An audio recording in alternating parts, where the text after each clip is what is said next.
Modern comfort is creating a generation of mentally fragile people who crumble at the slightest challenge, and deep down, you know this includes you.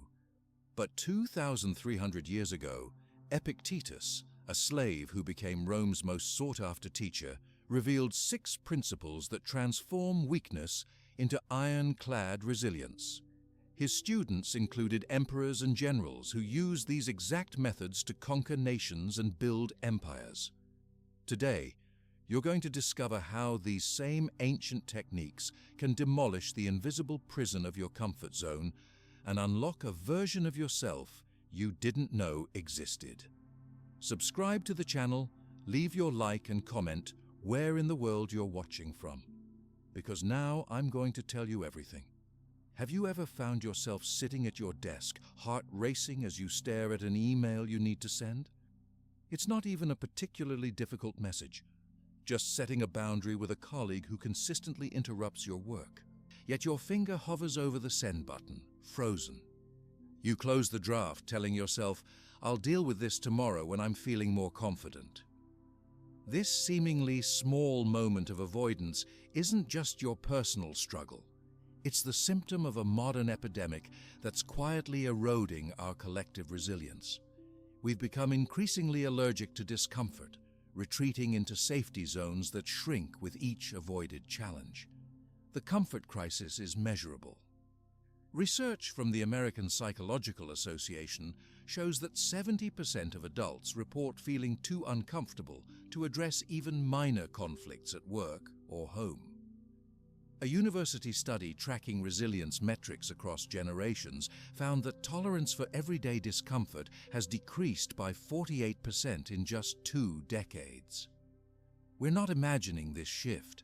Our capacity to face life's inevitable challenges is objectively diminishing. But why? Why do we wake up with that weight in our chest even when there's nothing specific to worry about?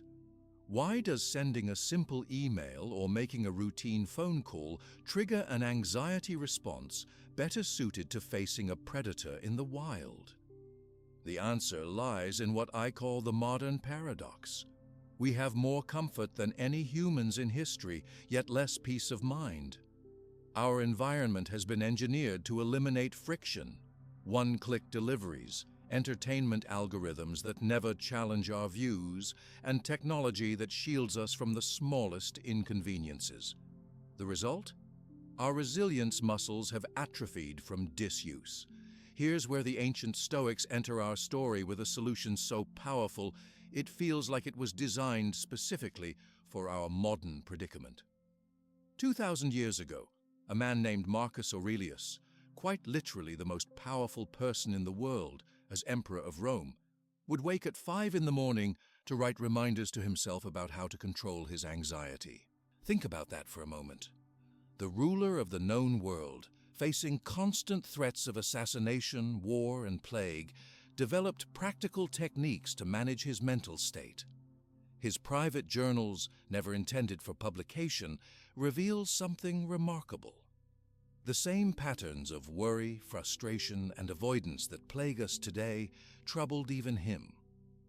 What Marcus and the other Stoics discovered was the first great revelation of Stoic psychology.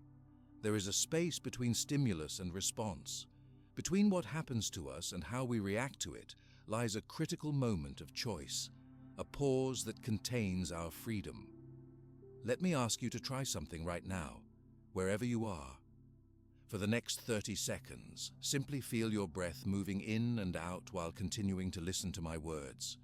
Notice the sensation of the air, the rise and fall of your chest, while remaining aware of your surroundings. What you just experienced, that dual awareness of sensation and thought, is activating your prefrontal cortex, the part of your brain responsible for executive function. This simple act of directed attention creates what neuroscientists call a pattern interrupt in your automatic stress response. This is not abstract theory. Consider the story of a call center employee who worked with difficult customers daily. After learning this technique, he began taking a 3-second conscious breath before responding to angry callers. Within 2 weeks, his customer satisfaction scores improved by 30%, and more importantly, he reported feeling significantly less drained at the end of each day. You can apply this stoic pause in countless everyday situations. When you feel that rush of irritation in traffic, take a conscious breath before responding. When an upsetting message arrives, pause before crafting your reply. When anxiety spikes before a meeting, create that momentary space between stimulus and response. This leads us to the first foundational principle of Stoic psychology, articulated by Epictetus. It is not things themselves that disturb us, but our judgments about these things. This insight, so simple yet profound, has been confirmed by modern cognitive psychology. Your anxiety about sending that email isn't caused by the email itself, but by the story you're telling yourself about what might happen. Let's expand this exercise. Take a moment to identify a recent trigger for anxiety, something specific that happened in the past few days. Now ask yourself, what was the objective situation and what was your interpretation of it? For example, the objective situation might be, my boss asked to speak with me tomorrow. Your interpretation might be, I must have done something wrong and could lose my job. Do you see how the anxiety stems not from the meeting request itself, but from the catastrophic interpretation you've attached to it? This distinction is the cornerstone of both ancient Stoic practice and modern cognitive behavioral therapy. The common error we all make is trying to control what the Stoics would call externals, things fundamentally outside our power. We obsess over how others will respond, what outcomes will emerge, whether we'll be judged or rejected. This misallocation of mental energy is the primary source of our anxiety. I want to make you a promise that might sound bold. In 30 days of practicing the techniques I'll share with you, your automatic response to anxiety-provoking situations will be fundamentally different. You'll still feel the initial spark of worry. We're human, after all. But you'll have trained yourself to redirect that energy in constructive rather than destructive ways. I should warn you honestly, at first, it will seem like these practices aren't working. You'll implement them and still feel anxious, still feel the pull to avoid discomfort. This is normal and expected.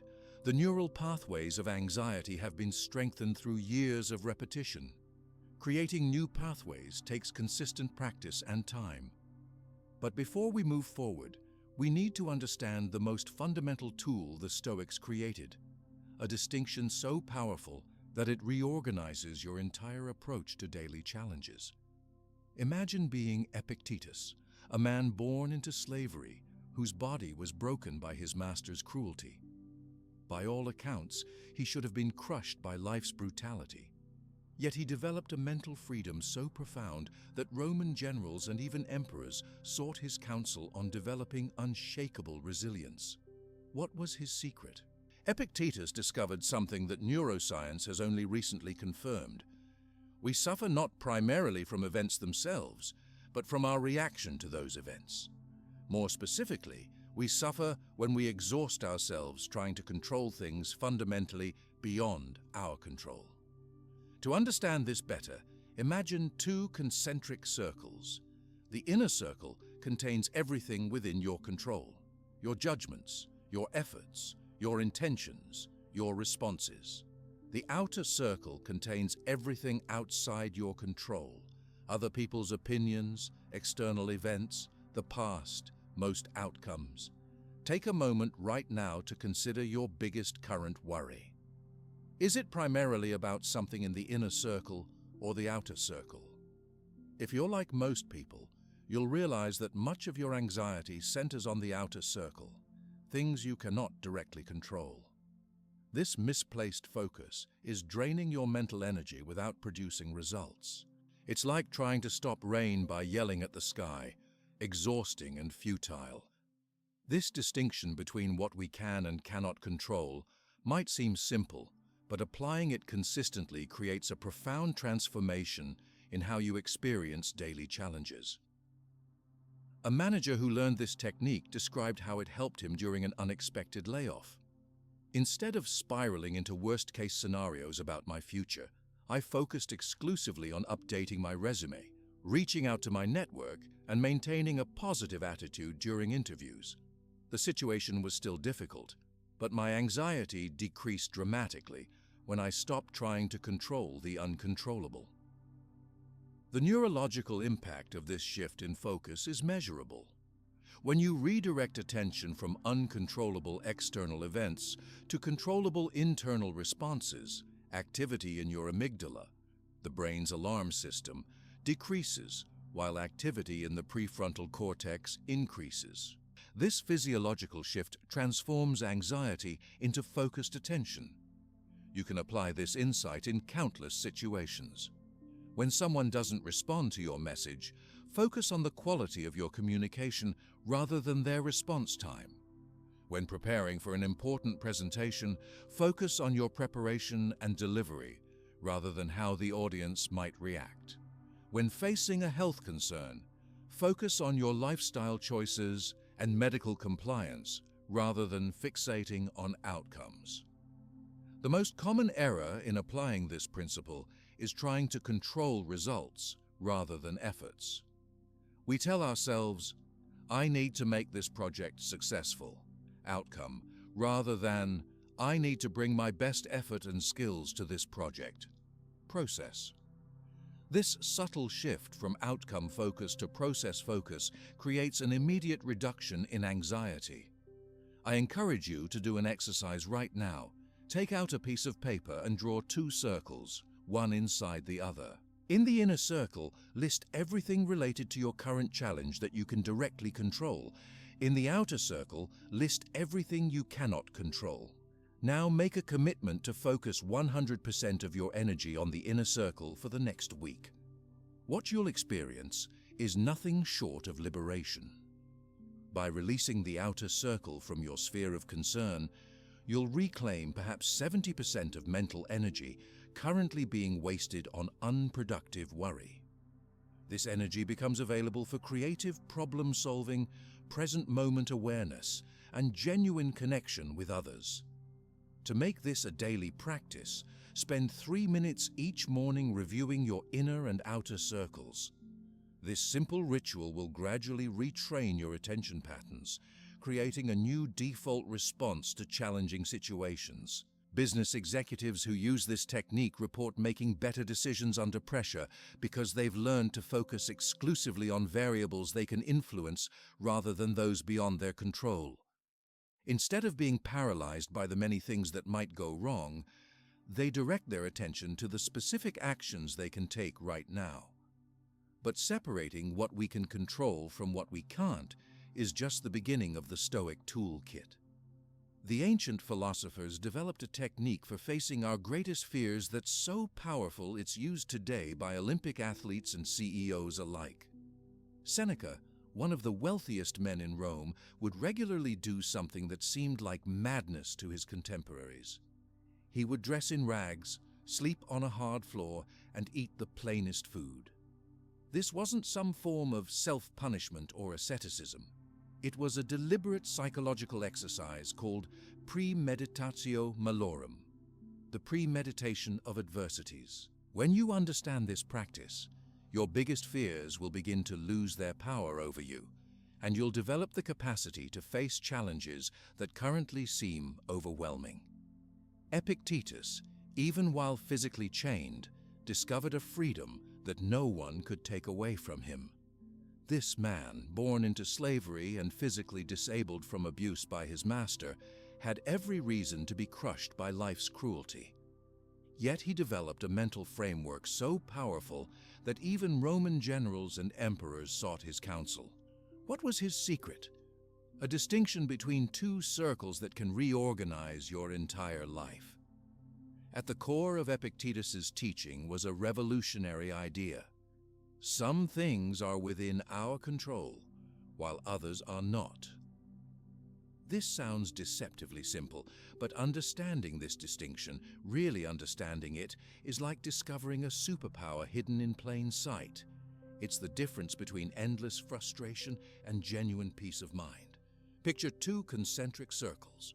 The inner circle contains everything truly within your control: your judgments, your intentions, your efforts, your responses to situations. The outer circle encompasses everything outside your control: other people's opinions, external events, most outcomes, the weather, the economy, the past. Right now, I want you to do something. Think about your biggest current worry, the thing that's been taking up mental real estate and causing that knot in your stomach. Got it? Now ask yourself, is this concern primarily about something in the inner circle, what I control, or the outer circle, what I don't control? If you're like most people, you've just had a revealing moment. Much of our anxiety, stress, and frustration comes from obsessing over things in that outer circle, things we fundamentally cannot control. We exhaust ourselves trying to manage the unmanageable. It's like trying to control the ocean's waves by yelling at them, exhausting and ultimately futile. I remember speaking with a professional who described how this realization transformed his approach to work presentations. Before understanding the dichotomy of control, he told me, I would be anxious for days before presenting, imagining all the ways people might judge me or how they might not be impressed. After learning this distinction, I shifted my focus entirely to what I could control: my preparation, my clarity, my delivery. Not only did my anxiety decrease dramatically, but ironically, my presentations improved because I was channeling energy into what actually mattered. This shift in focus creates a measurable neurological change. When you redirect attention from uncontrollable externals to controllable internals, activity in your amygdala, the brain's alarm system, actually decreases, while activity in your prefrontal cortex increases. In simpler terms, you move from panic to purposeful attention. The Stoics understood something profound about human psychology. Our suffering comes not primarily from events themselves, but from our reactions to those events. More specifically, we suffer when we exhaust ourselves trying to control things that are fundamentally beyond our control. Consider how this applies to daily situations. When someone doesn't respond to your message quickly, do you create stories about what they might be thinking? That's focusing on the outer circle. When you're stuck in traffic and feel your blood pressure rising, is it because you're trying to control something uncontrollable? When you obsess over whether someone will like your social media post, you're living in the outer circle. Marcus Aurelius captured this perfectly when he wrote, "You have power over your mind, not outside events. Realize this, and you will find strength." This isn't positive thinking or wishful denial of reality. It's a strategic allocation of your most precious resource, your mental energy. Let's make this practical with an exercise right now. Take that worry you identified earlier and draw 2 circles on a piece of paper, one inside the other. In the inner circle, list everything related to this situation that you can directly control. In the outer circle, list everything you cannot control.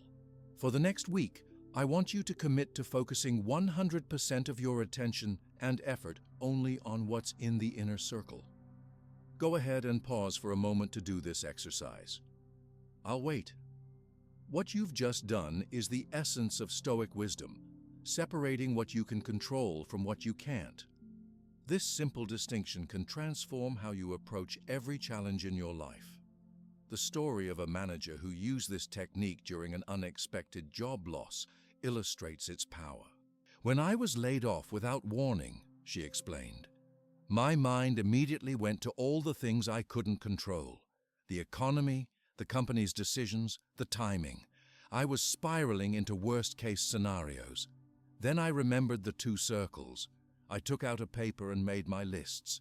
In my control, updating my resume, reaching out to my network, managing my savings carefully, maintaining a positive attitude in interviews.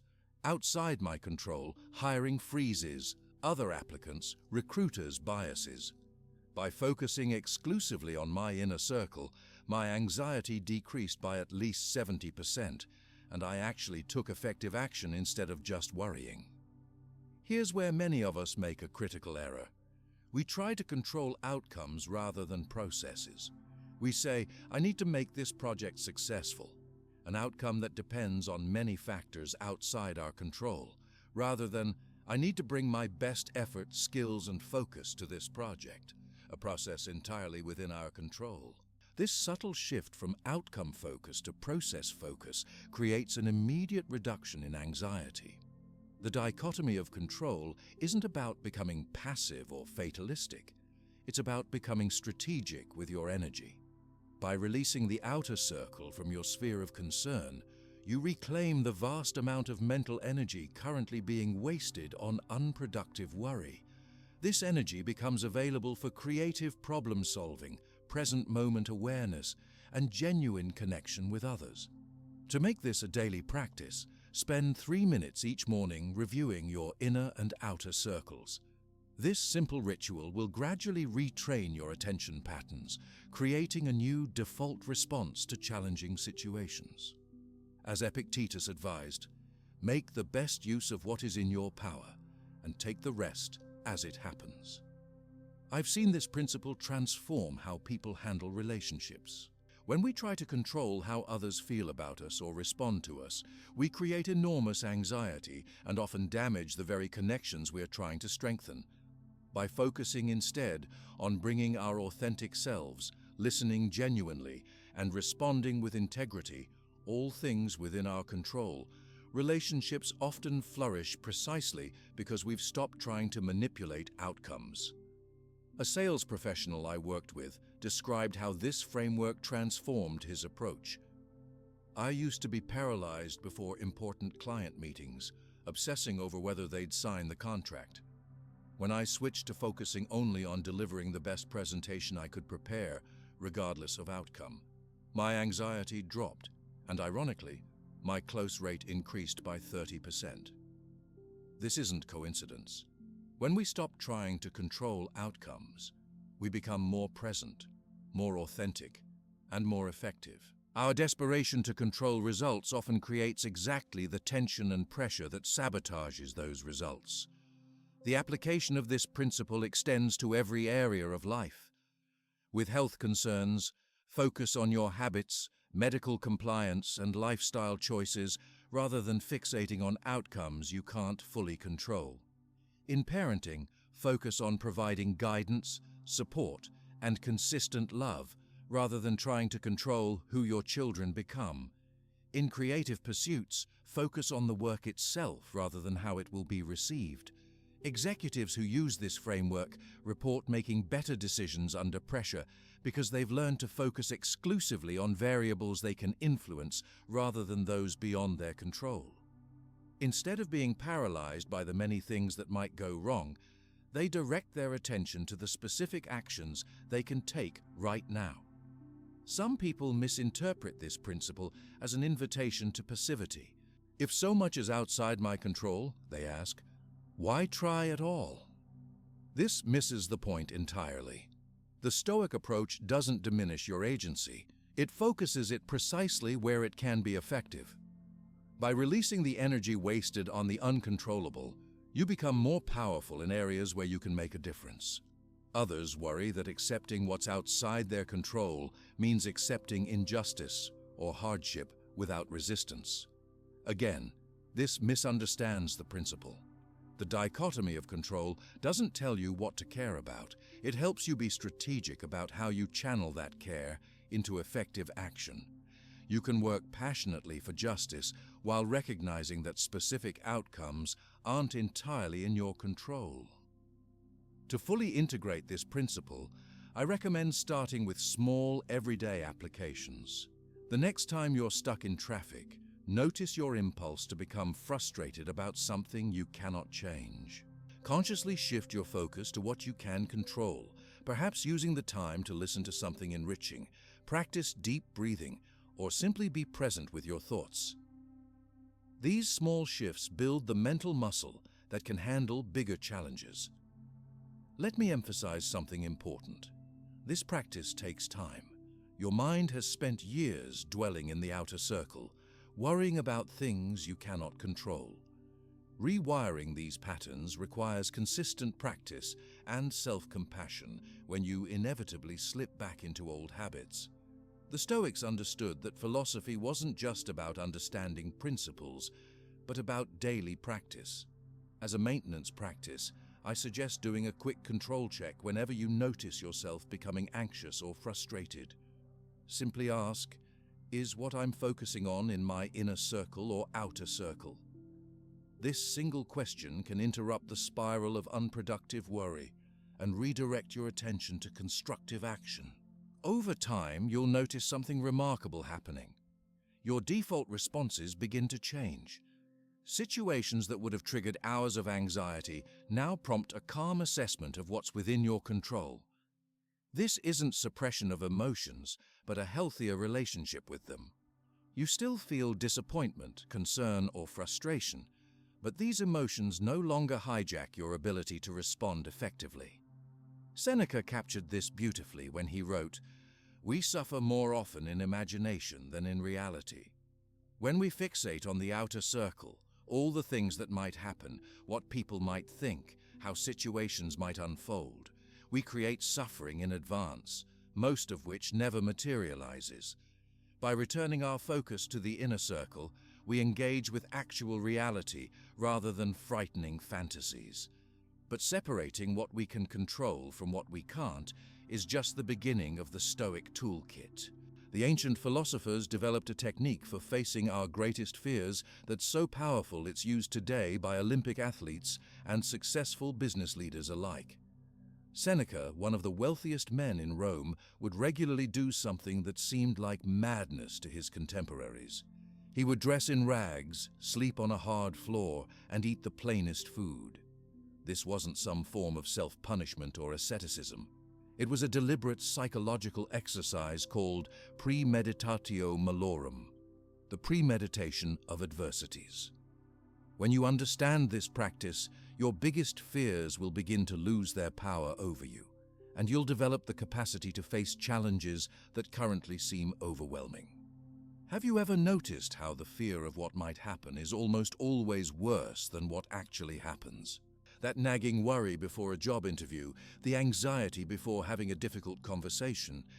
It's as if our minds are programmed to create elaborate disaster scenarios that rarely materialize. This is exactly what Seneca, one of Rome's wealthiest men, understood about human psychology, and his solution was something that seemed absolutely crazy to his contemporaries. Seneca would regularly dress in rags, sleep on the hard floor, and eat the plainest food available, despite having access to the finest luxuries Rome could offer. His friends thought he'd lost his mind, but Seneca wasn't practicing some bizarre form of self-torture.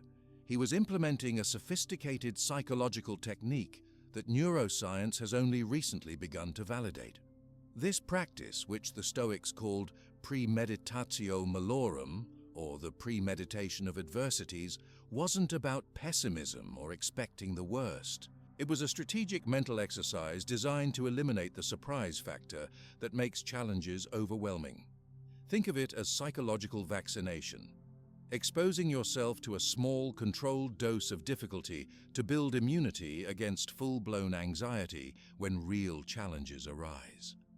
The modern version of this technique is what I call structured negative visualization. It takes just 5 minutes, but can dramatically reduce anxiety about upcoming events. Here's how it works. You deliberately visualize potential difficulties you might face, but, and this is crucial, you also visualize yourself responding to these challenges with calm resilience. The neuroscience behind this is fascinating. When you mentally rehearse facing a challenge, your brain creates neural pathways that it can later follow when confronting the actual situation. Research from several university studies shows that mental rehearsal activates many of the same brain regions as physical practice. Athletes have known this for decades. Visualization improves performance nearly as much as physical practice. Let me ask you to try a quick exercise right now. Think about something you're worried might happen this week. Maybe it's a difficult conversation, a presentation, or an important decision you need to make. Got it? Now, instead of pushing that worry away, which is what we're usually told to do, I want you to lean into it, but with structure. First, visualize in detail what might go wrong. Be specific. If it's a presentation, imagine technology failing, your mind going blank, or someone asking a question you can't answer. If it's a conversation, imagine the other person becoming defensive or dismissive. Next, and this is where most people stop, identify what resources you have to handle these scenarios. Your experience, your adaptability, your preparation, support from others. See yourself accessing these resources in the moment of challenge. Finally, visualize yourself responding effectively to each difficulty. Not perfectly, but effectively. You recover from the technology failure. You pause, breathe, and find your thoughts again. You acknowledge the tough question and respond honestly. You stay calm when the other person gets defensive. Did you notice something as you did this exercise? There's a fundamental difference between this practice and what our minds typically do with worry. Unstructured worry spirals endlessly without resolution. Structured negative visualization moves towards solutions and creates a sense of preparedness. It's the difference between catastrophizing and strategic preparation. A teacher I know used this technique before a particularly stressful performance evaluation. I spent 15 minutes the night before visualizing everything that could go wrong, he told me. The observer might be in a bad mood. The students might act up because someone new was watching. The technology might fail. For each scenario, I imagined how I would respond calmly and effectively. When some of those things actually did happen during the observation, I wasn't thrown off balance. It felt like I'd already been there, and I knew what to do. This perfectly illustrates the power of the technique. The challenges didn't disappear, but their emotional impact was dramatically reduced because they weren't unexpected. As Marcus Aurelius advised in his journal, begin each day by telling yourself, "Today I shall be meeting with interference, ingratitude, insolence, disloyalty, ill will, and selfishness." That might sound pessimistic if you don't understand what Marcus was doing. He wasn't being negative. He was being strategically prepared. By anticipating these everyday challenges, he removed their power to disturb his tranquility when they inevitably occurred. You can apply this approach to presentations by mentally rehearsing how you'll handle technical difficulties, tough questions, or moments when your mind goes blank. Rather than hoping these things won't happen, which increases anxiety when they do, you've already prepared your response. For difficult conversations, visualize the other person becoming defensive, emotional, or dismissive. Then see yourself responding with calm compassion rather than matching their emotional state. This mental rehearsal creates a response template that your brain can access even under stress. One particularly effective strategy within this framework is what I call the what-if technique. Take your worries and transform them into specific contingency plans. Instead of vaguely worrying, "What if I mess up?" Ask yourself, what specifically might go wrong, and what specifically would I do in response? For example, what if my presentation file won't open? I'll have a backup copy on a USB drive and also emailed to myself. What if they reject my proposal? I'll ask for specific feedback and consider how to improve it. What if I freeze during the conversation? I'll pause, take a breath, and simply acknowledge that I need a moment to collect my thoughts. This transforms vague anxiety into concrete problem solving. It's like the difference between worrying about getting lost and actually looking at a map to plan alternative routes. I'd like you to expand this exercise now. Think about that upcoming challenge you identified earlier. Create a quick written premeditation by listing 1. 3 specific things that could go wrong. 2. Your available resources for handling each one. 3. How you would respond effectively to each scenario. Take a minute to do this now. I'll wait. Have you finished? Good. What you've just created is a Stoic contingency plan. This written premeditation serves as both emotional preparation and practical strategy. You're not just hoping for the best, you're genuinely prepared for challenges. This practice creates what psychologists call stress inoculation. Just as a vaccine contains a weakened form of a virus to build immunity, this mental rehearsal exposes you to a weakened form of stress to build psychological resilience. Research in cognitive psychology shows that pre-exposure to potential stressors, even just in visualization, reduces cortisol production by up to 23% when facing the actual stressor. This means not only less anxiety, but also better cognitive performance under pressure. There's a common misconception about this technique that I need to address. Many people worry that visualizing negative scenarios will increase their anxiety or somehow attract bad outcomes. The research shows exactly the opposite. Structured negative visualization actually reduces anxiety by eliminating the fear of the unknown and replacing it with the confidence of preparation. It's important to distinguish this practice from catastrophic thinking. Catastrophizing is unstructured, focuses only on what could go wrong, assumes the worst possible outcomes, and offers no solutions. Premeditation of adversities is structured, acknowledges potential challenges, assumes they're manageable, and prepares specific responses. Think about how this applies to everyday situations. When you're about to give feedback to someone, rather than just hoping it goes well, visualize them becoming defensive or emotional. Then visualize yourself responding with patience and clarity. When you're starting a new project, imagine potential obstacles and how you'll navigate them. When you're making an important decision, visualize possible negative consequences and how you'd address them. A powerful variation of this technique is what the Stoics called voluntary hardship. Like Seneca sleeping on the floor despite his wealth, you can deliberately introduce small, controlled hardships into your life to build resilience.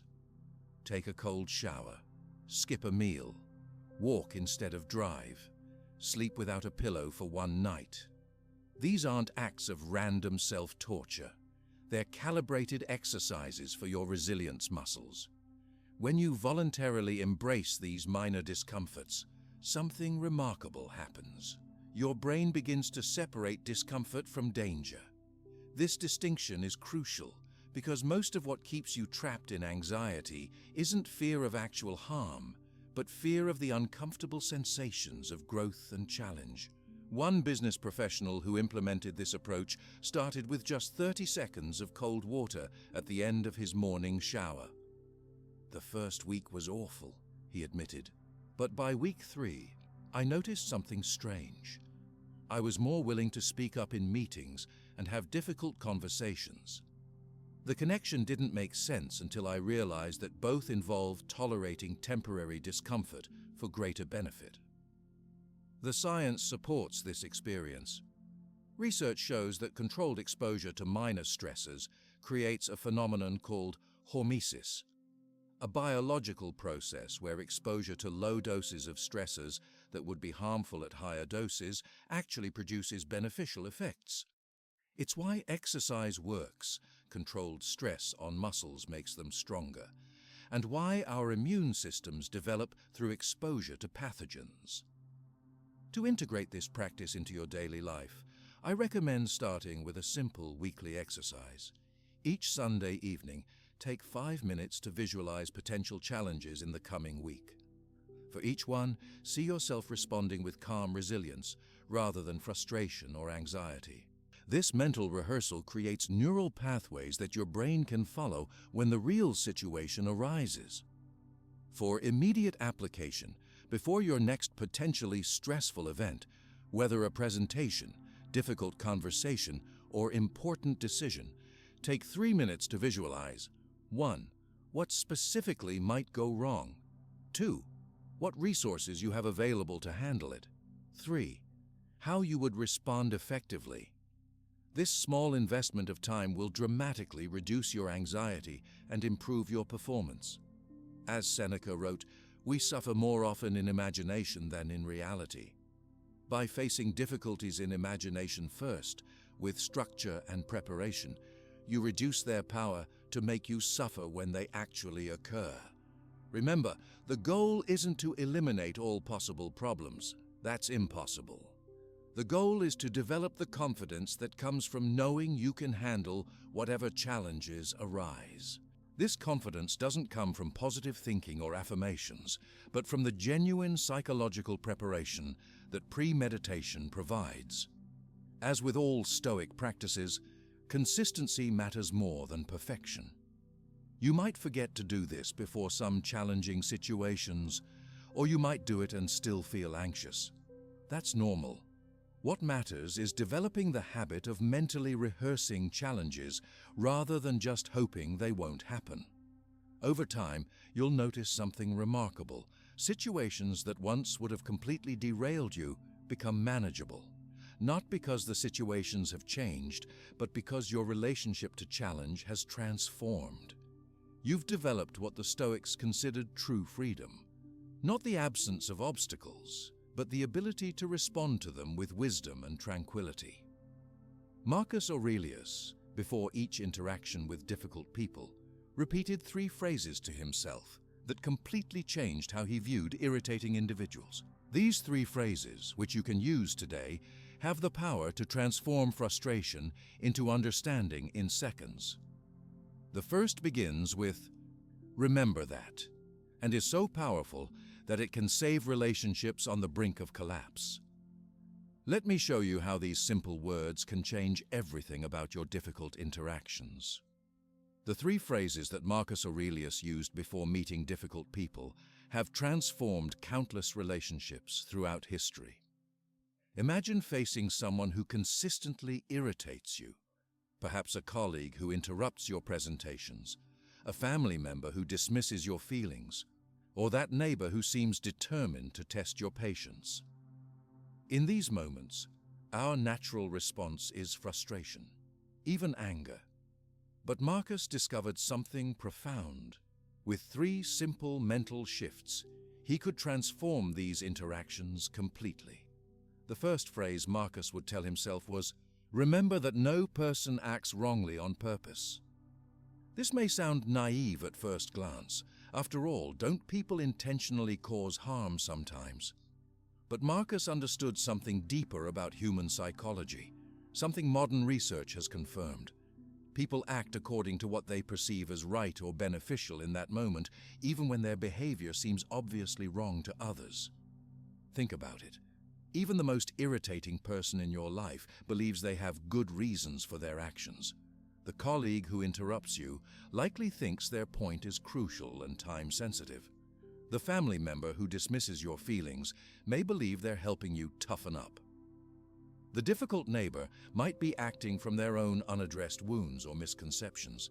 This perspective doesn't excuse harmful behavior, but it does help you approach the interaction differently. Instead of seeing malice, you can recognize the complicated humanity behind the actions. This cognitive shift activates different neural pathways, moving from your amygdala, your threat response center, to your prefrontal cortex, your reasoning center. I invite you to try a quick exercise right now. Think of someone who regularly frustrates you. Now ask yourself, what might this person believe that makes their behavior make sense to them? Don't worry about whether their reasoning is correct. Just try to understand the internal logic that might be driving their actions.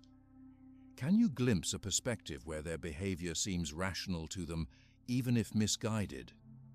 This simple mental exercise begins to dissolve the fundamental attribution error, our tendency to attribute others' negative behaviors to their character while attributing our own mistakes to circumstances.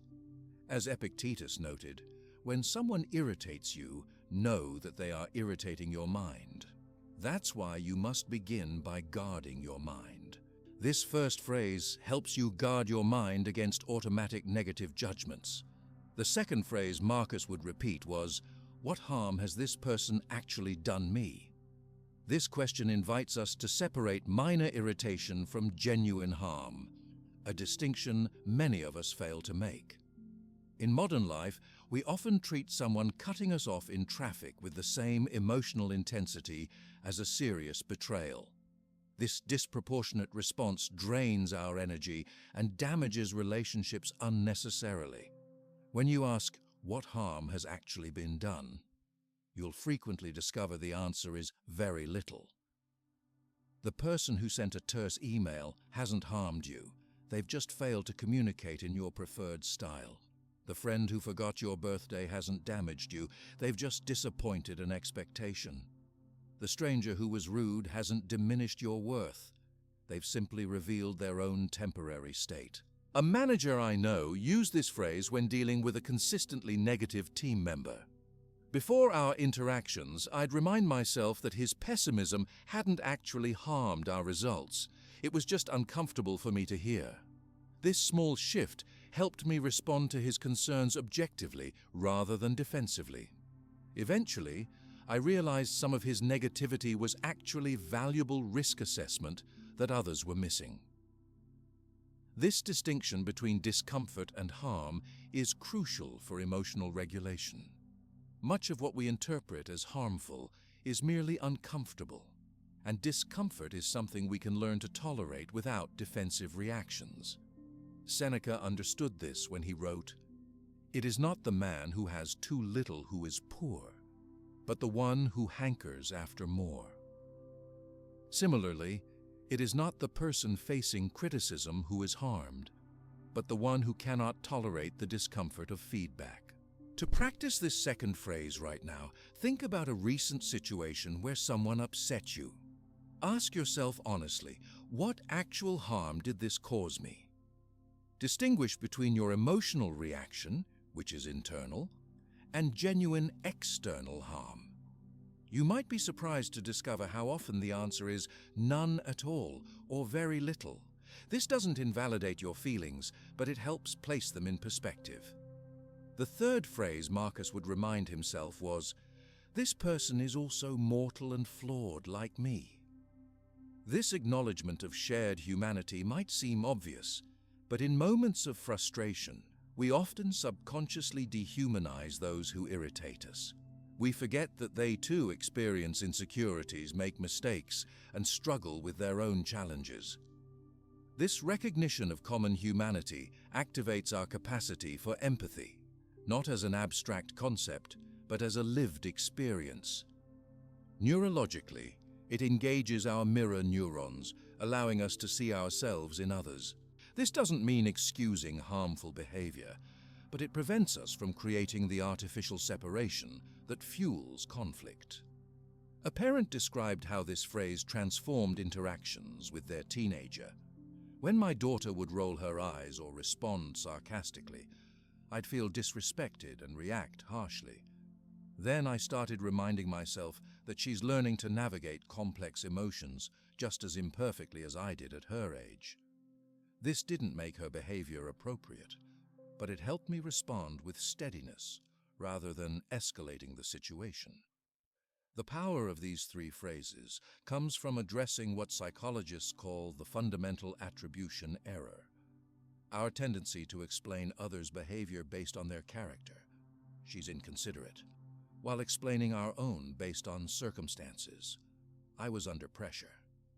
This cognitive bias creates unnecessary conflict in relationships of all kinds. Try applying these phrases to a work situation. When a colleague sends a curt email, instead of thinking they're so rude, try, "They believe this communication is appropriate based on their understanding." First phrase. Then ask, "Has this actually harmed me or just annoyed me?" Second phrase. Finally, remember, they too are navigating workplace pressures and may be having a difficult day. Third phrase. The neurological impact of these mental shifts is remarkable. Studies show that perspective-taking exercises like these reduce activity in the amygdala while increasing activity in brain regions associated with empathy and higher reasoning. This physiological change directly affects how you experience the interaction. A couple who implemented these phrases described the transformation.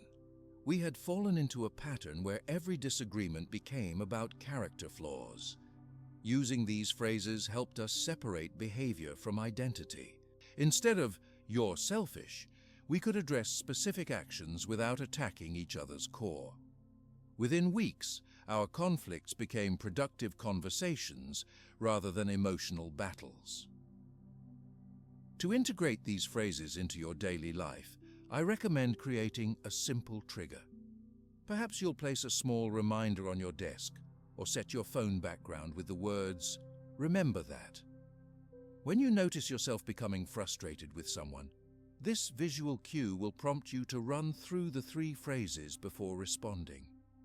The danger many of us fall into is creating what psychologists call a single story about others.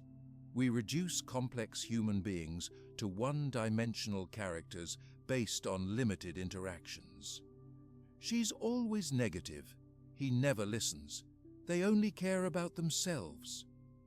These absolute narratives become self-fulfilling prophecies as we selectively notice evidence that confirms our judgments while dismissing contradictory information. To break this pattern, try an expanded exercise. Write a brief description of a difficult situation from the other person's perspective. What pressures might they be under? What might they be trying to accomplish? What fears or insecurities might be driving their behavior? This doesn't require you to agree with their actions, only to acknowledge the complex reality behind them. With consistent practice, these 3 phrases begin to rewire your automatic responses. Rather than immediate frustration or judgment, you'll develop the habit of perspective-taking and proportional response. This isn't about becoming a passive doormat. It's about responding from wisdom rather than reactivity. As Marcus Aurelius wrote, "When you wake up in the morning, tell yourself, the people I deal with today will be meddling, ungrateful, arrogant, dishonest, jealous, and surly." This wasn't pessimism, it was preparation. By anticipating the flawed humanity he would encounter, Marcus could respond with understanding rather than surprise and indignation. In modern application, you might think, "Today I'll encounter people who are stressed, preoccupied with their own concerns, operating from incomplete information and doing their best with the tools they have." This realistic expectation allows you to navigate interactions with greater ease. The long-term change from practicing these phrases is subtle but profound. You'll find yourself less drained by difficult interactions because you're no longer fighting against reality. The reality that people will sometimes act in ways you find frustrating. As Epictetus taught, it's not events that disturb people, but their judgments about events. These 3 phrases directly address those judgments. But understanding others is only half the equation. The Stoics also developed a powerful technique for understanding our own reactions to situations. Epictetus said something that seems impossible at first. People are disturbed not by things, but by the view they take of things. Imagine being able to change your emotional response instantly, just by changing your interpretation. There's a technique called Socratic questioning that the Stoics use to dismantle disturbing thoughts within minutes. When you master it, you can transform anger into calm with just 3 questions. This approach doesn't suppress emotions, it addresses their root causes directly. Think about a time when you were completely overtaken by an emotional reaction that, in retrospect, seemed disproportionate. Perhaps a minor criticism felt like a devastating attack. Maybe a small mistake seemed like a catastrophic failure, or a brief disagreement appeared to threaten an entire relationship. In these moments, our thoughts seem to hijack our entire emotional system.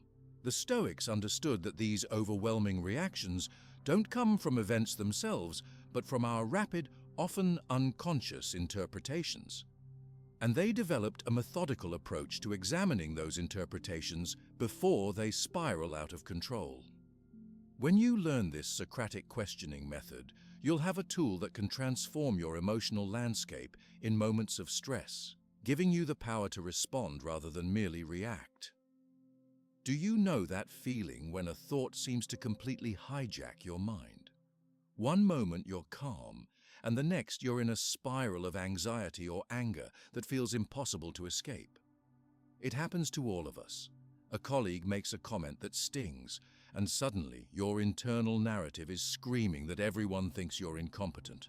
Or someone doesn't respond to your message and you're convinced they're deliberately ignoring you. These mental hijackings aren't random. They follow patterns that the Stoics identified thousands of years ago.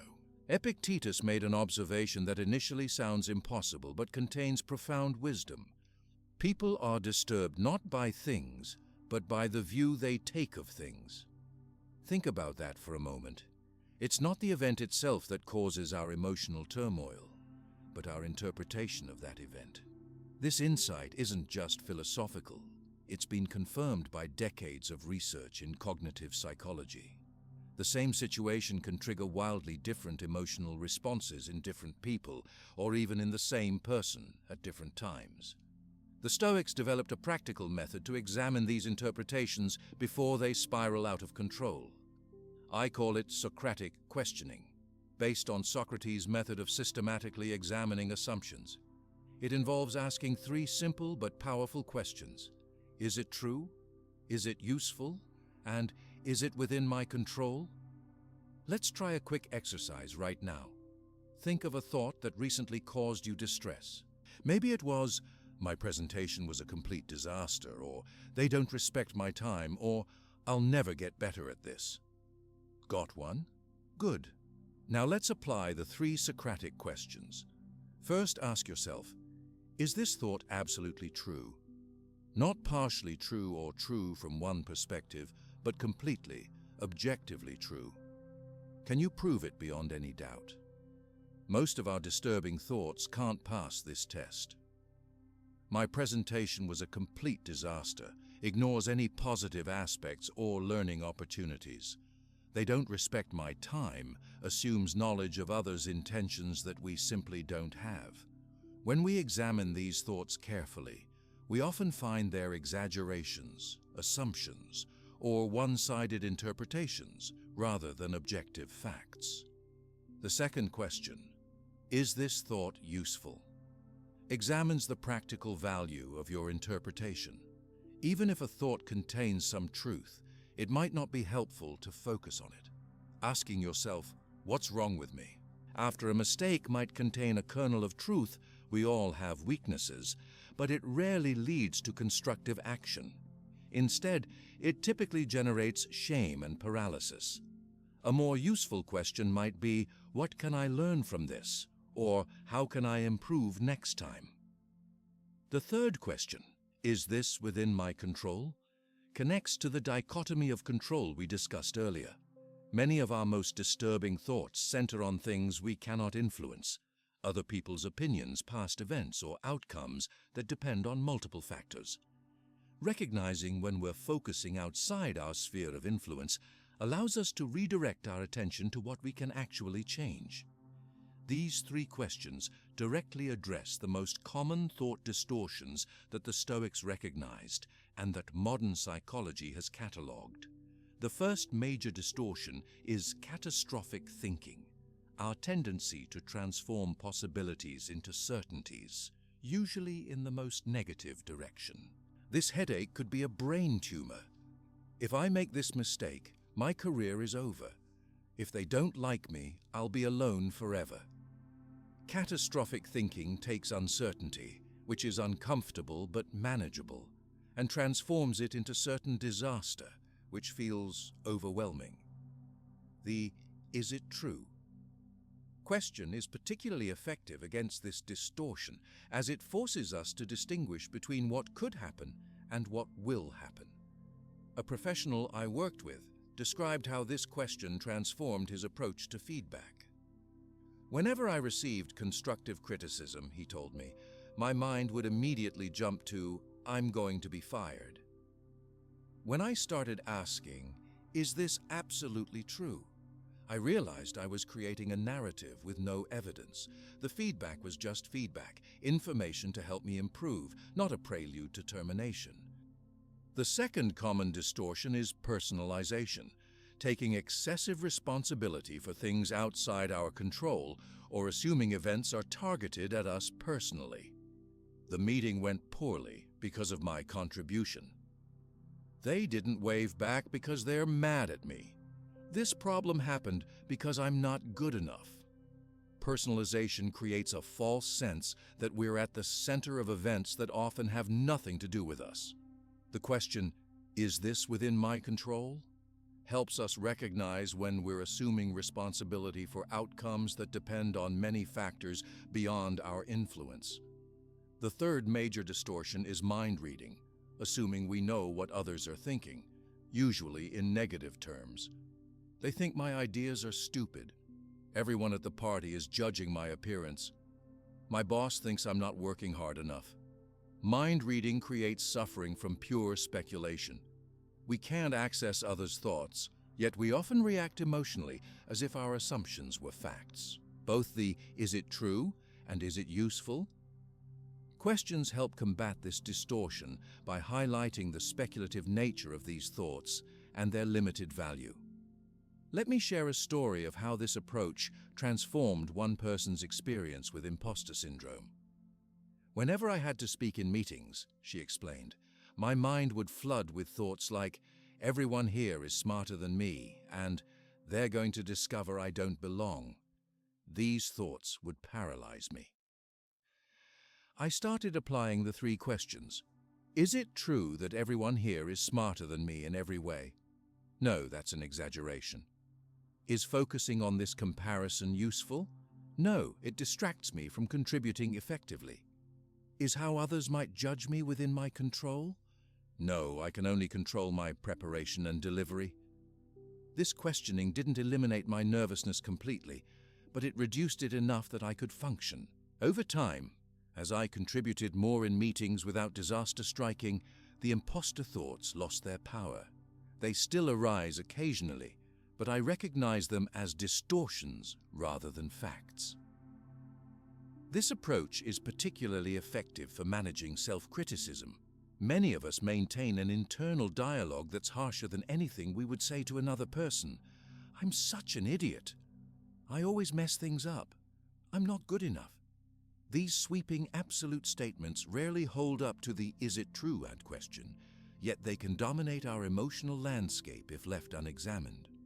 You can also apply this method to expectations, the shoulds and musts that often drive our distress. "This situation shouldn't be happening. People must respect my boundaries. Life should be fair." While these preferences are understandable, transforming them into demands creates unnecessary suffering when reality doesn't comply. As Marcus Aurelius wrote, "You take things you don't control and define them as good or bad." And so, of course, when the bad things happen or the good ones don't, you blame the gods and feel hatred for the people responsible or those you decide to make responsible. By questioning these rigid expectations, we can shift from demands to preferences, dramatically reducing our emotional reactivity. The power of reformulation, transforming toxic interpretations into constructive ones, cannot be overstated. It's not about replacing negative thoughts with unrealistic positive ones, but about finding interpretations that are both more accurate and more useful. "I failed at this task" becomes "I'm still learning this skill." "They don't care about me" becomes "they might be preoccupied with their own challenges right now." "This is a disaster" becomes "this is a difficult situation that I can learn from." To integrate this practice more deeply, I recommend keeping a Socratic questioning journal for at least 3 consecutive days. Each evening, identify 1 or 2 disturbing thoughts you experienced that day. Write down the thought, then systematically apply the 3 questions, noting your answers.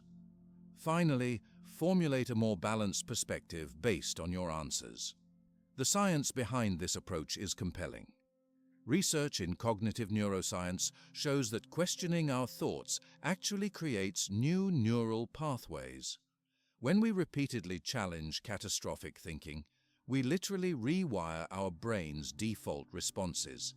Initially, this requires conscious effort, but with practice, more balanced thinking becomes automatic. You might wonder if this approach suppresses authentic emotions or promotes toxic positivity. It doesn't. The goal isn't to eliminate negative emotions or pretend everything is wonderful. Rather, it's to ensure our emotions respond to reality rather than to distortions of reality. You'll still feel disappointed when you make a mistake, but you won't be devastated by the exaggerated interpretation that one mistake defines your entire worth. Set aside 5 minutes each evening for Socratic questioning. This simple practice, consistent over time, creates profound changes in your emotional landscape. You're training your mind to examine thoughts rather than immediately accepting them, developing what psychologists call metacognitive awareness, and what the Stoics considered essential to wisdom. But questioning thoughts is only the beginning. The Stoics also developed a practice for transforming your perspective on life as a whole. You've probably noticed how some people manage to stay calm in situations that would leave most of us in a panic. They seem to possess a broader view that puts immediate problems in perspective. The Stoics practiced a daily exercise they called the view from above. This technique, which astronauts report experiencing naturally while in space, has the power to instantly reduce stress and anxiety. When you learn to zoom out from your immediate situation and view it from a greater perspective, problems that seemed like mountains begin to look more like pebbles on your path. Imagine being able to step back from your current challenges and see them within the larger context of your entire life, or even the vast expanse of human history. This shift in perspective doesn't make problems disappear, but it transforms how they affect you. It's like looking at a painting. Stand too close, and all you see is a confusing blur of color. Step back, and the complete image comes into focus. The Stoics developed specific methods to achieve this perspective shift in moments of stress, allowing them to respond with wisdom rather than reactivity. Let me show you how this powerful technique works. The view that astronauts have of Earth is remarkably similar to what the Stoics practiced mentally. When astronauts experience what's called the overview effect for the first time, something profound happens in their consciousness. Looking back at our planet, this pale blue dot suspended in the vastness of space, their perspective fundamentally shifts. Borders disappear, conflicts seem trivial, and the interconnectedness of all life becomes vividly apparent. As one astronaut described it, "From up there, you can't see who's fighting whom, who's right or wrong. You just see one small planet we all share." The Stoics, without ever leaving Earth, developed a mental practice to achieve a similar shift in perspective. They called it the view from above. Marcus Aurelius regularly practiced this mental exercise, writing in his journal, "You can rid yourself of many useless things that disturb you by comprehending the cosmos as a whole, by contemplating the eternity of time and observing the rapid change of each part of everything." This cosmic vision exercise is remarkably simple yet profoundly effective. It involves mentally zooming out from your current situation, like a camera pulling back to reveal a progressively wider view. Imagine yourself rising above your current circumstances, seeing your life from higher and higher vantage points, until your immediate problems are placed in the vast context of time and space. Let me guide you through the 3 levels of perspective that make this practice so powerful. First, there's the hour perspective, your immediate situation. Then the year perspective, how this moment fits into the larger story of your life. Finally, the decade perspective, how this period connects to your entire existence and beyond. Take a moment to try this right now. Think of something that's been bothering you recently. Perhaps a conflict at work, a personal disappointment, or a decision you're struggling with. Got it in mind? Good. Now, mentally zoom out and ask yourself, how will I feel about this 1 week from now? Notice how even this small shift creates some emotional distance. Next, zoom out further. How will this matter 1 year from now? Feel the perspective widening. Finally, ask yourself, will this matter in 5 years? In 10 years? At the end of my life? As you practice this expansion of perspective, you're activating your prefrontal cortex, the part of your brain responsible for long-term thinking and rational decision-making. Neuroimaging studies show that when we mentally project ourselves into the future, we engage brain regions that help regulate emotional responses from the amygdala. In essence, you're giving your rational brain the upper hand over your emotional reactions. I remember working with a business owner who used this technique during a financial crisis that threatened his company. I was completely consumed by panic, he told me. Every day felt like life or death. Then I started practicing the view from above each morning. I'd visualize my life 1 year from now, 5 years from now, 10 years from now. I realized that even if the worst happened and the business failed, in the grand timeline of my life, this would be just one chapter, a difficult one, but not the entire story. This didn't solve the practical problems, but it gave me the emotional stability to address them effectively instead of being paralyzed by fear. This perspective shift is particularly valuable for decision-making. We often confuse the urgent with the important, focusing on what demands our immediate attention rather than what truly matters in the longer term. The view from above helps distinguish between these categories. That urgent email might seem all-consuming right now, but when viewed from the perspective of a year, does it truly deserve the emotional energy you're giving it? The same applies to conflicts. When someone says something that offends you, the immediate emotional impact can feel overwhelming. But zoom out to a year from now. Will this comment still matter? In most cases, the answer is no. This doesn't mean you shouldn't address important issues, but it helps you do so with appropriate emotional investment rather than reactive intensity. There's a paradox here that the Stoics understood deeply. Thinking about the long term actually improves your decisions in the short term. When you maintain awareness of the bigger picture, you make choices aligned with your deeper values rather than momentary impulses or emotions. Let's expand this exercise to make it even more practical. Take a sheet of paper and create 3 columns labeled Today, 1 Year, and Decade. In the first column, write down what seems most important right now, your current concerns and priorities. In the second column, write what you think will matter 1 year from now. In the third, what will truly matter a decade from now or at the end of your life. Now look at the differences between these columns. Often we find that what consumes our attention today barely registers in the longer perspectives. This simple exercise, practiced weekly, can dramatically realign your focus and reduce anxiety about temporary challenges. The Stoics took this perspective expansion to its ultimate conclusion with a practice called memento mori. Remember that you will die.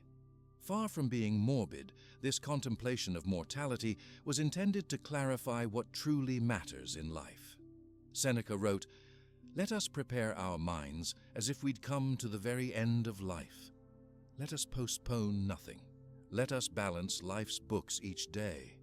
The one who puts the finishing touches on their life each day is never short of time." When we forget our mortality, we tend to live as if trivial matters are of cosmic importance. When we remember it, we naturally prioritize what gives life meaning: our relationships, our character, our contribution, over what merely fills time or feeds our ego. This brings us to the practice of the last day technique. This isn't about living recklessly as if there's no tomorrow, but about bringing the quality of awareness you would have if this were your final day to your ordinary activities. How would you treat the people you encounter? What would you pay attention to? What would you let go of as not worth your limited time? A teacher I worked with described how this perspective transformed her daily experience. I started asking myself each morning, if this were my last day to teach, how would I approach it? I stopped getting irritated by small disruptions. I became more present with my students, really seeing them as individuals rather than just getting through the curriculum. The irony is that by contemplating the limited nature of time, I actually became more present in it. This gradual expansion of perspective creates what psychologists call psychological distance, the ability to step back from immediate experiences and view them with greater objectivity. Research shows that this distance reduces emotional reactivity while improving decision quality and creativity. You're not suppressing emotions, but experiencing them within a larger context that prevents them from overwhelming your reasoning. The view from above isn't about detachment from life, quite the opposite. It's about engaging more fully with what truly matters by releasing the grip of temporary concerns. As Marcus Aurelius reminded himself, remember how long you've been putting this off, how many extensions the gods gave you, and you didn't use them. At some point you have to recognize what world you belong to, what power rules it, and from what source you spring. There is a limit to the time assigned to you, and if you don't use it to free yourself, it will be gone and will never return. The beauty of this practice is that it can be implemented in just moments, even in the midst of stress. When you feel overwhelmed, pause and imagine yourself rising above your current circumstances, seeing them from increasingly distant perspectives. Ask yourself, how will this matter in the greater timeline of my life?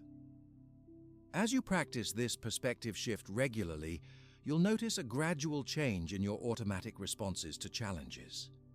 Situations that once seemed overwhelming begin to appear manageable. You become less reactive to minor irritations and more focused on what truly deserves your energy and attention.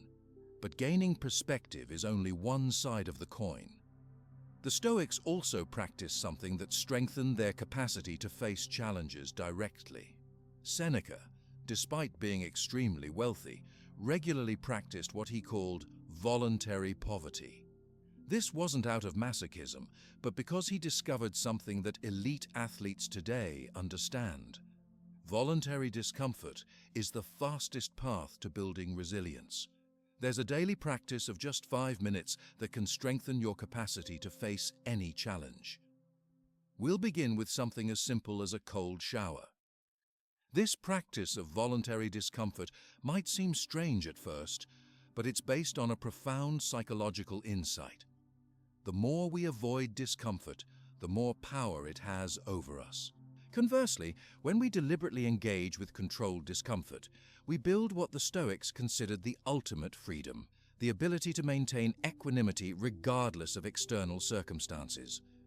Think about how much of your daily behavior is driven by comfort-seeking and discomfort avoidance. We take the elevator instead of the stairs, eat what's convenient rather than what's nourishing, scroll through social media instead of sitting with our thoughts, avoid difficult conversations in favor of temporary peace. Each of these small avoidances seems insignificant, but collectively they train our minds to view discomfort as threatening rather than merely uncomfortable.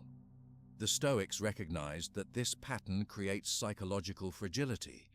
When we consistently avoid minor discomforts, we become increasingly intolerant of inevitable life challenges. Seneca understood that regular exposure to voluntary hardship was the antidote to this fragility.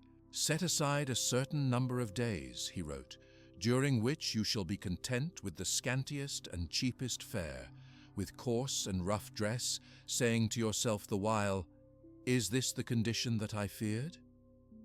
When you deliberately expose yourself to manageable discomfort, you discover an empowering truth. Discomfort itself cannot harm you. This realization builds a psychological resilience that transfers to all areas of life. The cold shower you choose to take makes the difficult conversation you need to have seem less daunting. The optional fasting day makes dealing with unexpected hunger less disruptive. The voluntary digital detox makes focusing on deep work more accessible. This is how voluntary discomfort becomes a training ground for life's inevitable challenges. As Epictetus taught his students, difficulties strengthen the mind as labor does the body. When you deliberately strengthen your capacity to handle discomfort, you expand your comfort zone and discover a freedom that most people never experience. The freedom to act based on your values rather than your fears. Have you noticed how we avoid even the smallest discomforts and how this makes us increasingly fragile? Think about your morning routine. When the alarm rings, do you immediately reach for your phone instead of sitting with your thoughts for a moment? Do you automatically turn the shower to the perfect temperature without considering an alternative? Do you reach for sugar and caffeine at the first hint of fatigue? These aren't random habits. They're symptoms of a deeper pattern. We've become incredibly skilled at avoiding discomfort, and this avoidance is making us psychologically weaker. The Stoics recognized this pattern thousands of years ago and developed a deliberate practice to counter it. Seneca, despite being one of the wealthiest men in Rome, regularly practiced what he called voluntary poverty. He would dress in simple clothes, sleep on a hard floor, and eat plain food for several days. His friends thought he had lost his mind. Why would someone with access to every luxury deliberately choose discomfort? They wondered. But Seneca wasn't engaging in random self-denial. He understood something profound about human psychology. Our resilience muscles atrophy without regular exercise. Set aside certain days on which you will withdraw from your business and make yourself at home with the scantiest fare, Seneca advised. Establish business relations with poverty. This wasn't punishment, it was training. Just as athletes deliberately stress their muscles to strengthen them, Seneca was exercising his ability to maintain equanimity regardless of external circumstances. Modern science confirms what Seneca discovered through practice. There's a biological principle called hormesis, the process by which exposure to small stresses strengthens biological systems. It's why exercise works. Controlled damage to muscles makes them stronger. And why vaccines create immunity. Small exposure to pathogens builds resistance. The same principle applies to psychological resilience. The practice of voluntary discomfort works across 3 levels: physical, social, and psychological. Let's start with the physical level, as it's the most concrete and therefore the easiest entry point. I'd like you to try something tomorrow morning that might seem strange. At the end of your normal shower, turn the water to cold for just 30 seconds. Not ice cold if you're new to this, just cool enough to be uncomfortable without being painful. Notice your initial resistance, the shock when the temperature changes, and then how your body adapts after about 15 seconds. This simple practice begins retraining your relationship with discomfort. You're teaching your nervous system a crucial lesson. Discomfort is not danger. This distinction is essential because much of our avoidance behavior conflates these 2 very different categories. A cold shower is uncomfortable but not harmful. In fact, research shows numerous health benefits from cold exposure, including improved circulation, enhanced immune function, and even mood elevation through norepinephrine release. As you build comfort with discomfort, yes, that paradoxical phrase is intentionally accurate, you can progress up what I call the discomfort ladder. Start with the 30-second cold shower. Once that becomes manageable, try skipping a meal occasionally and sitting with the sensation of hunger. Notice how it comes in waves rather than steadily increasing. Try walking instead of driving for errands within a reasonable distance. Sleep without a pillow for 1 night. Sit in perfect posture for 10-minute intervals throughout your day. Each of these small challenges builds your overall capacity for discomfort, which transfers to completely different domains of life. As one professional who implemented this practice told me, after 3 weeks of ending my showers with cold water, I noticed something strange. I was more willing to speak up in meetings. There's no logical connection between cold water and workplace communication, but somehow the practice of voluntarily facing physical discomfort made social discomfort seem less threatening. This observation aligns perfectly with research in psychological resilience. Studies show that regular exposure to manageable stresses in one domain increases overall stress tolerance across domains. It's as if your brain develops a more general message. I can handle discomfort without being harmed by it. The social level of discomfort training is where many of us find the greatest challenge and the greatest reward.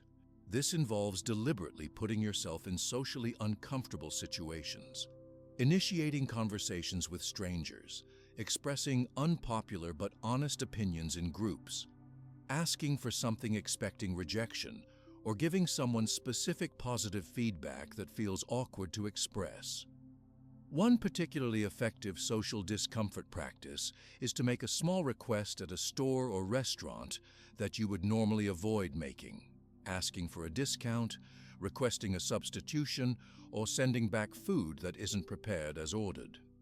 Notice the physical sensations that arise with this social discomfort: the slightly elevated heart rate, the urge to apologize excessively, the concern about being judged negatively. By deliberately engaging with these sensations in controlled circumstances, you're building the capacity to handle them in situations that really matter, like negotiating your salary, setting boundaries in important relationships, or addressing conflicts directly instead of avoiding them. A teacher I worked with described how this practice transformed her professional confidence.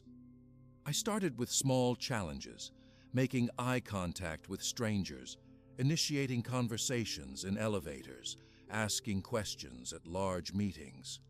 Each time, I noticed the discomfort, but didn't let it dictate my actions. Within 2 months, I found myself volunteering to lead a workshop I would have previously avoided at all costs. The workshop wasn't perfect, but my relationship with imperfection had fundamentally changed. The psychological level of discomfort training addresses our deepest avoidance patterns, the internal discomforts we flee from even when no one else would know. This includes practices like monotasking when you feel the urge to multitask, sitting in silence when you crave distraction, or deliberately engaging with challenging ideas that contradict your existing beliefs. Digital minimalism offers particularly rich ground for psychological discomfort training. Try turning off all notifications for 24 hours. Delete your most used social media app for a weekend. Practice what computer scientist Cal Newport calls deep work, sustained concentration without digital interruption, for progressively longer periods. These practices directly counter what philosopher Blaise Pascal observed centuries ago. All of humanity's problems stem from man's inability to sit quietly in a room alone. Our addiction to comfort and distraction prevents us from developing the internal resources to handle life's inevitable challenges. What makes this approach so powerful is the concept of anti-fragility developed by statistician Nassim Taleb. While fragile systems break under stress and resilient systems withstand stress, anti-fragile systems actually get stronger from stresses, up to a point. Human psychology has anti-fragile properties. We can become stronger through exposure to manageable challenges, but this potential strength only develops through practice. To fully benefit from voluntary discomfort, I recommend creating your own 30-day progressive challenge program. Start with small physical discomforts in the first week, add social discomforts in the second week, and introduce psychological discomforts in the third week. By the final week, combine elements from all 3 categories to build integrated resilience. It's important to distinguish between constructive discomfort and self-destruction. Voluntary discomfort is controlled, temporary, and chosen for a specific purpose. It has clear boundaries and is scaled appropriately to your current capacity. It's the difference between strength training and injury, between exposure therapy and trauma. Start small, progress gradually, and pay attention to the difference between productive discomfort and harmful pain. One of the most profound benefits of this practice is the identity shift it creates. When you regularly do hard things by choice, you begin to see yourself differently. Instead of an identity built around comfort and convenience, I'm someone who needs my conditions to be just right. You develop an identity centered on capability and resilience. I'm someone who can handle challenges. This identity shift affects every aspect of your life, from how you approach work to how you navigate relationships.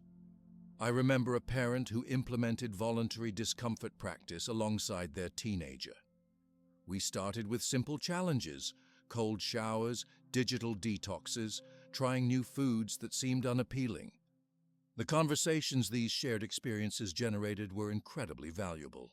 My teenager began to see that discomfort wasn't something to be avoided at all costs, but rather a portal to growth. When academic challenges arose, the language and mindset from our discomfort practice gave us a framework to approach them constructively. Epictetus, who knew suffering intimately, having been born into slavery, understood that our relationship with discomfort determines much of our life experience. Make it your study to bear every hardship and pleasure, he advised, not because suffering itself has value, but because the capacity to maintain equilibrium through varying circumstances creates true freedom. This freedom, the ability to choose your actions based on values rather than comfort, is what the Stoics considered the ultimate good. It's what allowed them to maintain tranquility amid circumstances that would overwhelm most people. And it's available to you through deliberate practice. Start small. End tomorrow's shower with 30 seconds of cold water.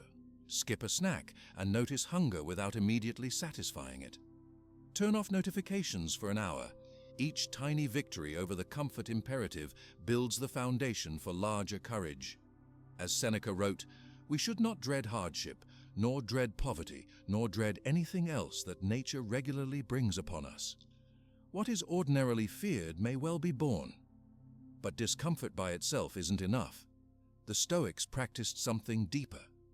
Marcus Aurelius began each day with a ritual that seemed simple but was revolutionary. Before any interaction or decision, he dedicated time to connect with his fundamental values. There's a technique called morning preparation that the Stoics use to shield their mind against the pressures of the day. When you learn to create your own Stoic morning ritual, your decisions throughout the day will automatically become more aligned with who you really want to be. Marcus Aurelius's morning ritual was his secret weapon for leading an empire. While most of us check our phones within seconds of waking, this Roman emperor, arguably one of the most powerful humans who ever lived, began each day by preparing his mind for the challenges ahead.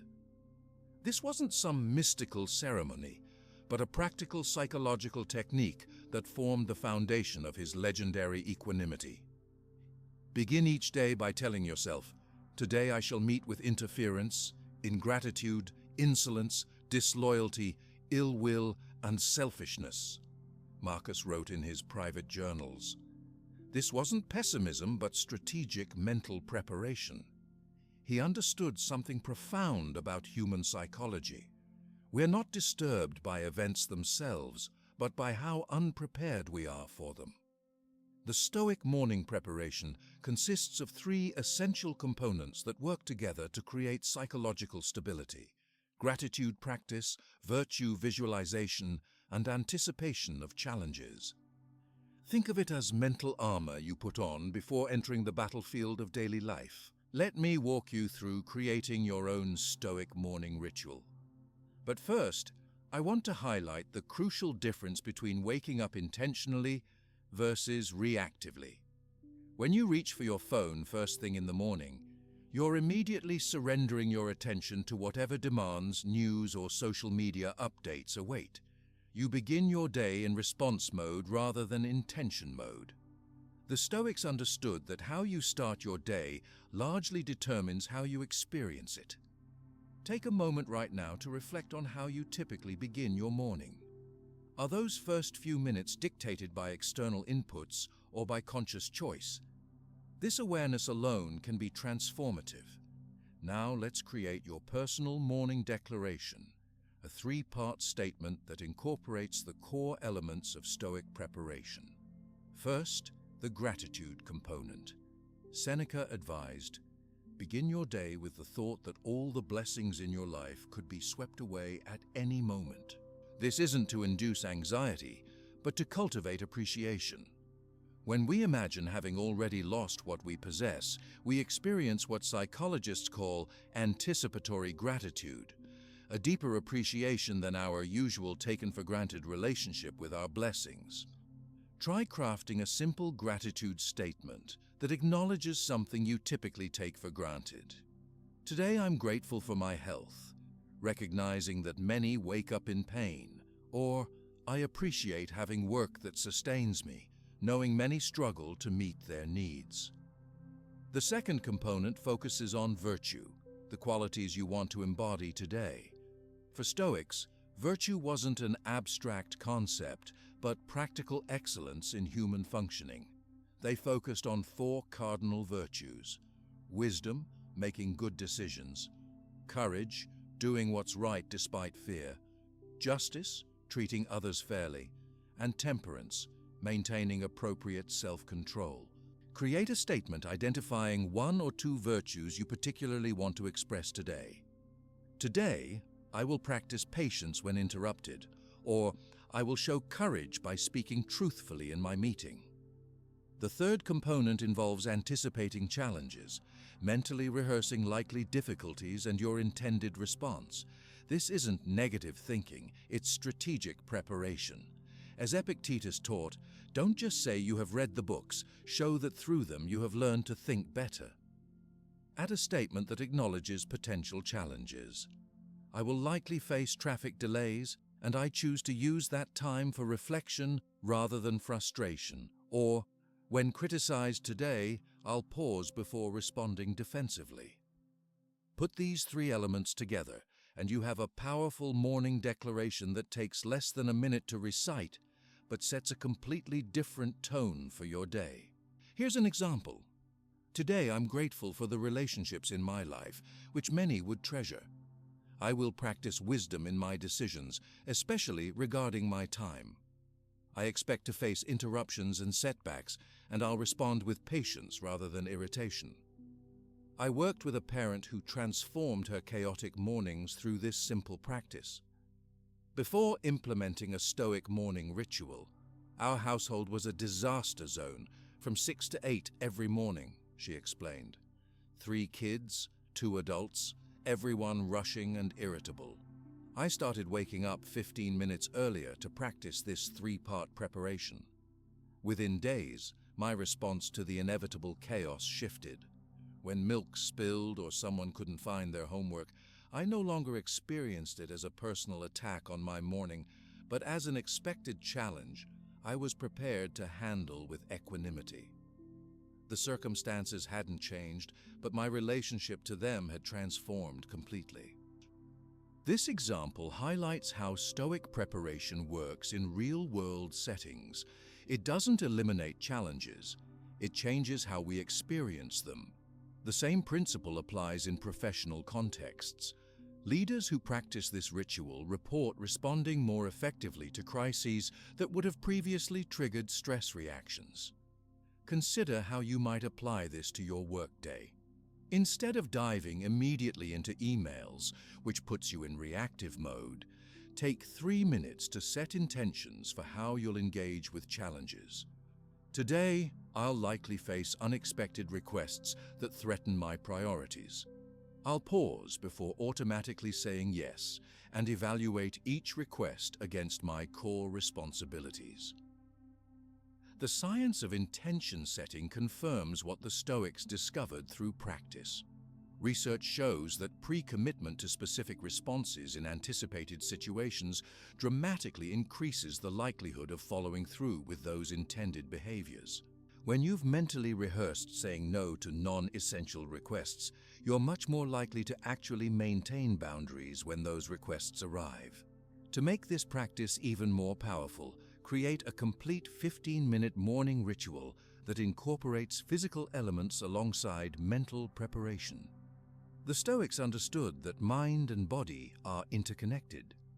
Your ritual might include 3 minutes of deep breathing to activate your parasympathetic nervous system, 5 minutes of reflection on yesterday's successes and lessons, 3 minutes crafting today's 3-part declaration, 5 minutes visualizing yourself embodying your chosen virtues in specific anticipated situations. This doesn't require major life restructuring, just setting your alarm 15 minutes earlier. The return on this small investment is remarkable. Research on morning routines shows that people who begin their day with intentional practices report 33% higher satisfaction with their day and 27% less perceived stress, regardless of what actually happens. Proper physical posture during this practice also matters. The Stoics were aware that physical bearing influences mental states. Sit upright, with your spine straight but not rigid, shoulders relaxed, and chin slightly tucked.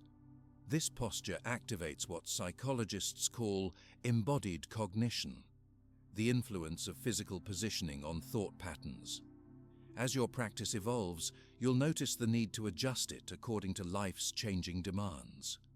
During particularly challenging periods, you might extend the anticipation component to prepare for specific difficulties. During more routine periods, you might emphasize virtue cultivation. I know someone who adapted his morning ritual before a major career transition. I knew I'd be facing unusual uncertainty and rejection during my job search, he told me. I modified my morning preparation to specifically address fear of rejection and impatience with the process. Each morning I'd say, "Today I will likely face silence or rejection from potential employers. I choose to see each rejection as information rather than judgment, moving me closer to the right opportunity." This simple reframing helped me maintain momentum through a 3-month search without succumbing to discouragement. This story highlights an important principle. Your Stoic practices should evolve as your life changes. The fundamentals remain constant, but the specific applications shift with your circumstances. Think of it as updating your mental operating system to handle new types of challenges. But starting well is only half the equation. The Stoics also had a powerful practice for ending each day. Seneca dedicated time every evening to what he called the examination of conscience. This wasn't about guilt or regret, but about accelerated learning. There's a 3-question structured reflection technique that can transform each day into an opportunity for exponential growth. When you master the evening examination, each mistake becomes a teacher, not an executioner. Think about how most of us end our days, often scrolling through social media, watching television, or collapsing into bed without reflection. We move from one day to the next without extracting the wisdom each day offers. The Stoics saw this as a tragic waste of life experience. Seneca wrote, "When the light has been removed, and my wife has fallen silent, aware of this habit that's now mine, I examine my entire day and go back over what I've done and said, hiding nothing from myself, passing nothing by." This evening practice was the perfect complement to morning preparation, creating a complete cycle of intention, action, and reflection. The 3 questions at the heart of this examination are deceptively simple, yet profoundly effective when practiced consistently. What did I do well today? What could I have done better? And what will I do differently tomorrow? The first question acknowledges progress and reinforces positive patterns.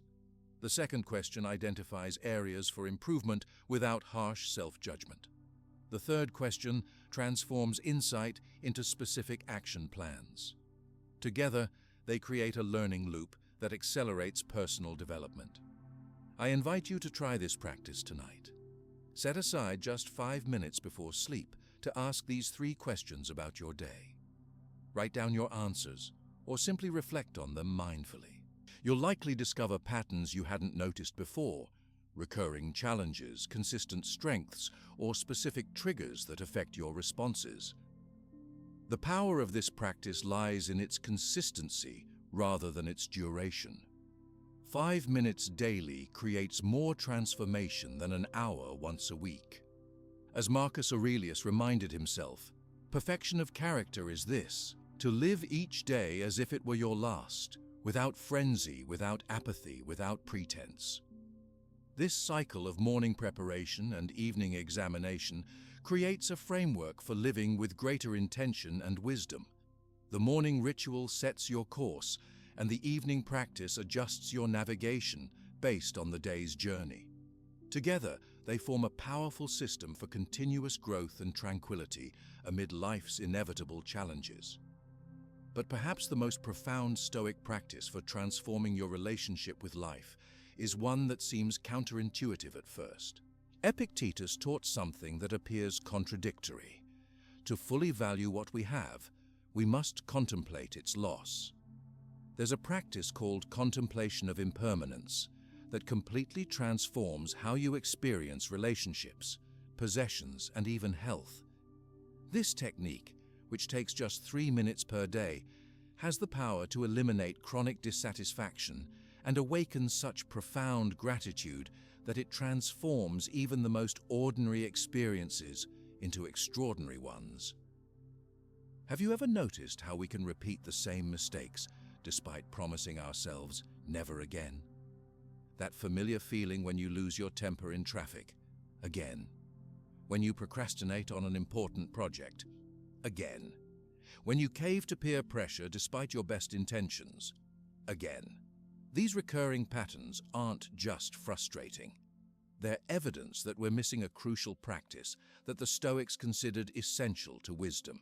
Seneca, one of Rome's wealthiest and most influential citizens, dedicated time every evening to a practice he called the examination of conscience. Before sleep, he would review his entire day, analyzing his actions, words, and thoughts with unflinching honesty. But this wasn't about self-criticism or dwelling on failures. As he explained to a friend in one of his letters, "When the light has been removed, and my wife has fallen silent, aware of this habit that's now mine, I examine my entire day and go back over what I've done and said, hiding nothing from myself, passing nothing by." This practice of structured reflection isn't about punishment, but acceleration.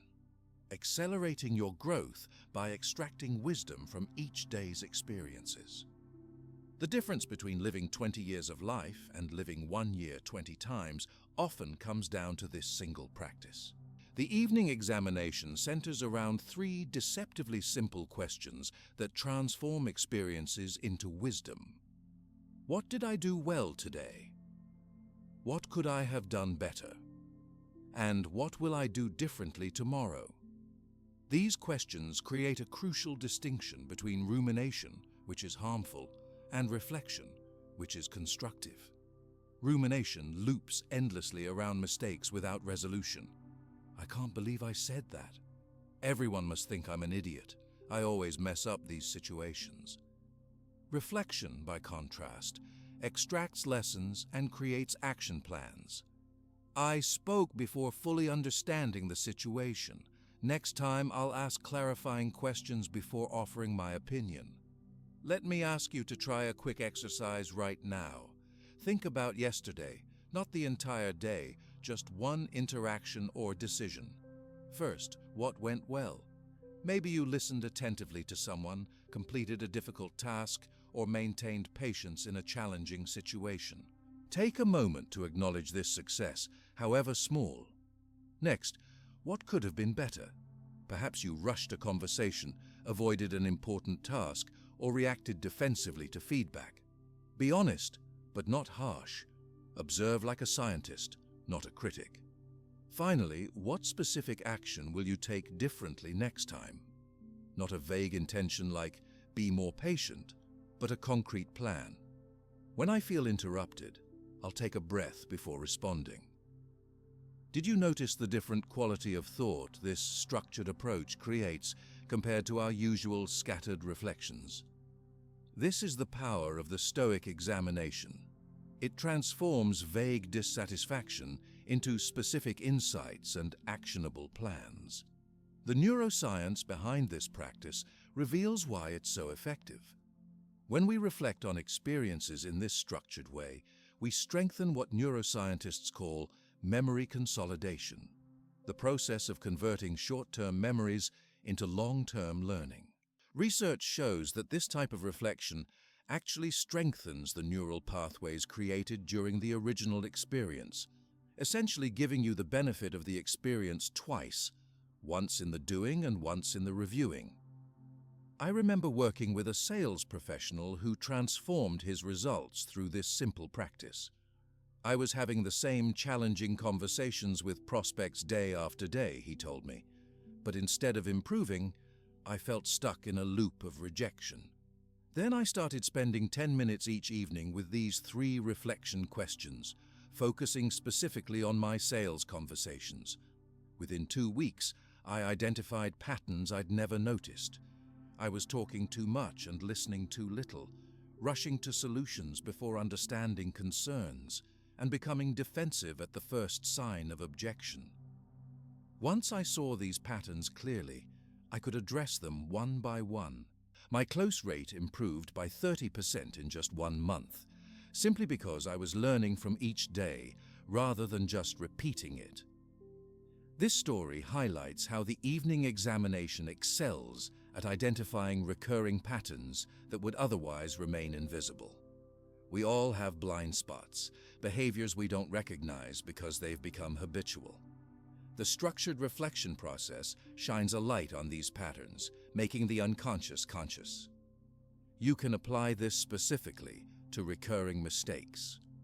If you find yourself repeatedly procrastinating on important work, getting drawn into the same arguments, or breaking personal commitments, the evening examination helps you discover the triggers and thought patterns that precede these behaviors. Once identified, these patterns lose much of their power. The practice is equally valuable for building on successes. By specifically acknowledging what's working, you reinforce effective behaviors and develop greater confidence in your capabilities. This balanced approach, recognizing both strengths and areas for improvement, creates sustainable growth without the motivation-killing effects of harsh self-criticism. To create your own evening reflection ritual, I recommend starting with just 10 minutes before bed. Find a quiet space, free from digital distractions. You might use a journal to record your answers to the 3 questions, or simply reflect mentally if you prefer. The key is consistency. Doing this daily, even briefly, creates far more impact than a longer session once a week. The difference between this practice and unstructured thinking about your day is like the difference between randomly wandering a city versus following a map to specific destinations. The 3 questions guide your reflection toward useful insights rather than circular thinking. As you develop this practice, you'll notice an important distinction. Constructive reflection differs fundamentally from rumination. Rumination dwells on problems without resolution, generates shame rather than insight, and focuses exclusively on the negative. Reflection acknowledges both positive and negative, seeks understanding rather than blame, and always moves toward future improvement. This distinction is crucial because many people avoid reflecting on their days for fear of falling into negative thought spirals. The structured approach of the Stoic examination prevents this trap by balancing acknowledgement of shortcomings with recognition of strengths, and always concluding with forward-focused planning. An essential component of this practice that's often overlooked is self-forgiveness. The Stoics understood that moral development requires acknowledging mistakes without being crushed by them.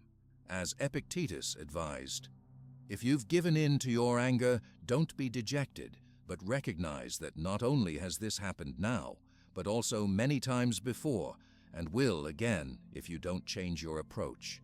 Start over from today. This forgiveness isn't about excusing poor behavior, but about recognizing that dwelling in guilt prevents growth. When you make a mistake, acknowledge it clearly, extract the lesson, commit to improvement, and then, crucially, release the emotional burden of the error.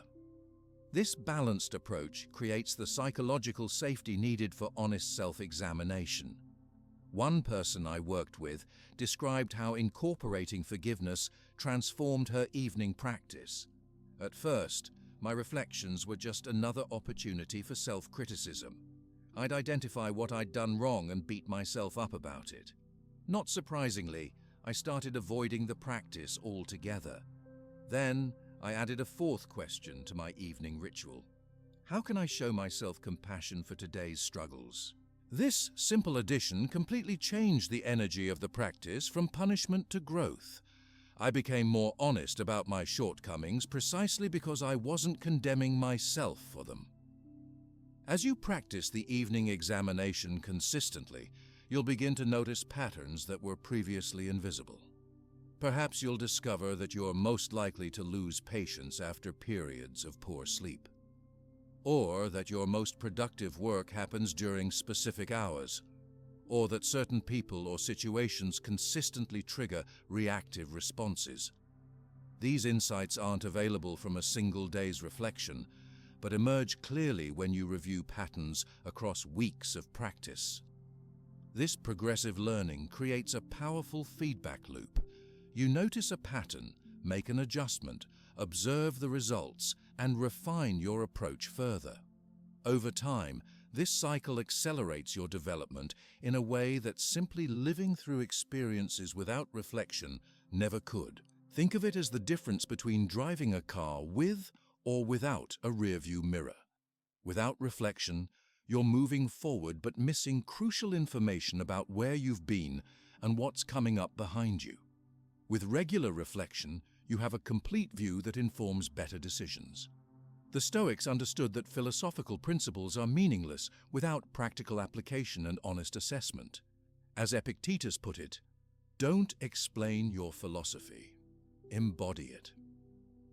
The evening examination ensures that your philosophical aspirations translate into lived reality by providing regular feedback on the gap between intention and action.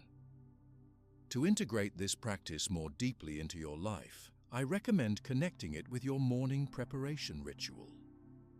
The evening's "What will I do differently?" becomes the foundation for tomorrow's intentions. This creates a continuous improvement cycle. Set intentions, take action, reflect on results, refine intentions. The consistency of this practice matters more than its duration or formality. 5 minutes of focused reflection daily will transform your life more profoundly than an occasional hour of deep introspection. As Marcus Aurelius reminded himself, every hour focus your mind attentively on the performance of the task in hand, with dignity, human sympathy, benevolence, and freedom, and leave aside all other thoughts. You will achieve this if you perform each action as if it were your last. Remember that reflection on the past is only valuable insofar as it serves the present and future. The Stoics weren't interested in dwelling on history, but in extracting its lessons to live more wisely today. Your evening examination should always conclude with forward-looking commitments rather than backward-looking regrets.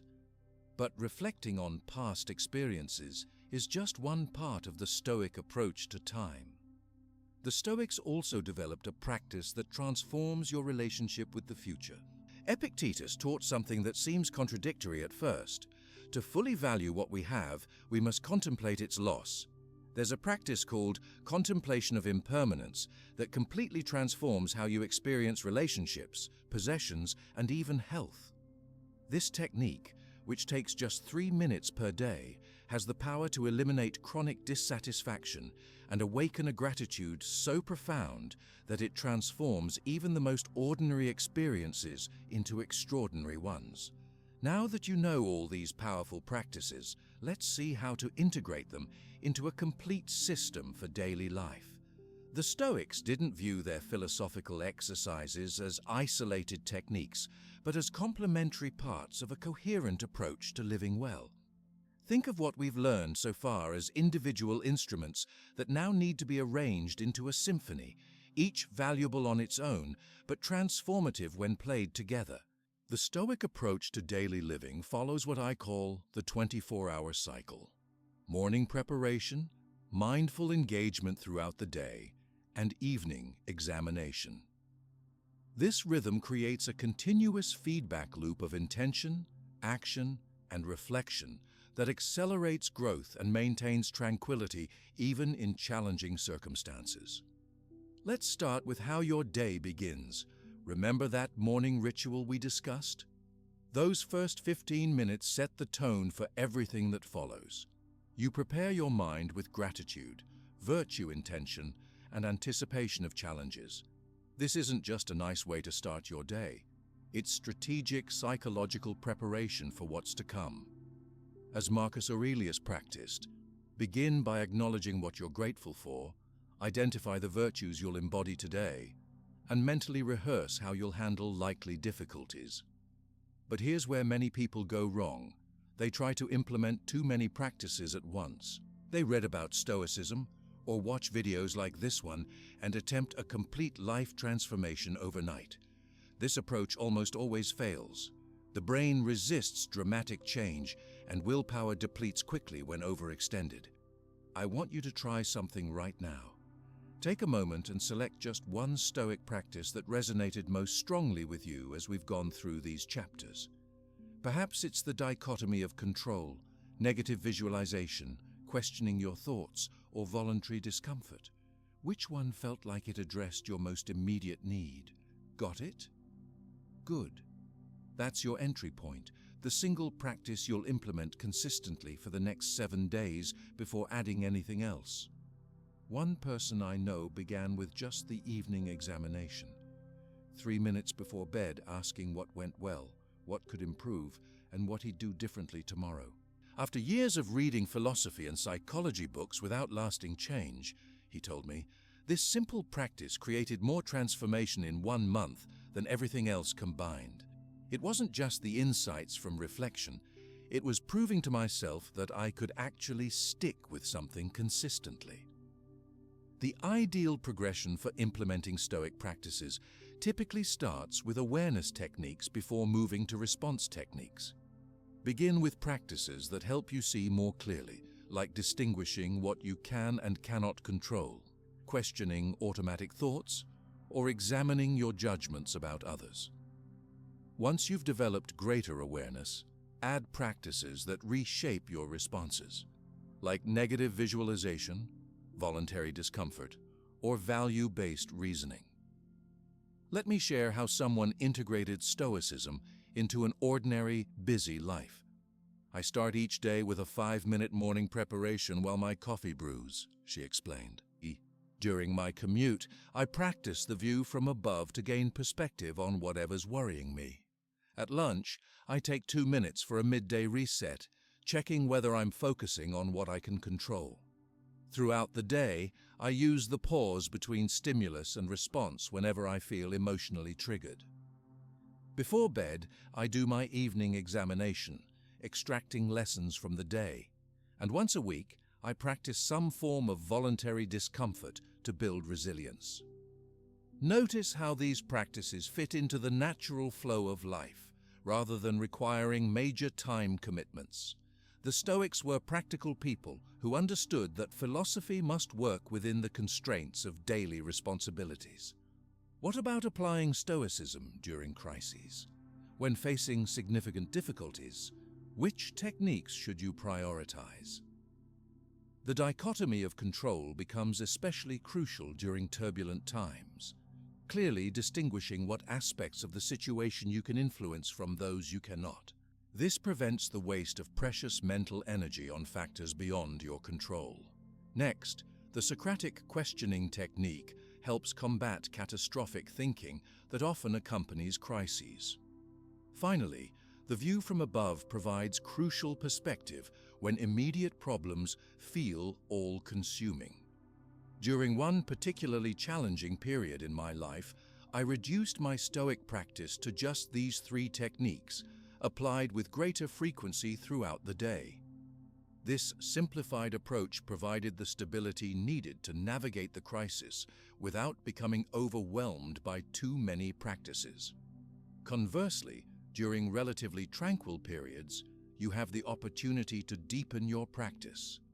This is the time to explore more challenging aspects of Stoicism, like contemplating your own mortality to clarify priorities, practicing deeper forms of voluntary discomfort, or examining your attachments to external sources of identity.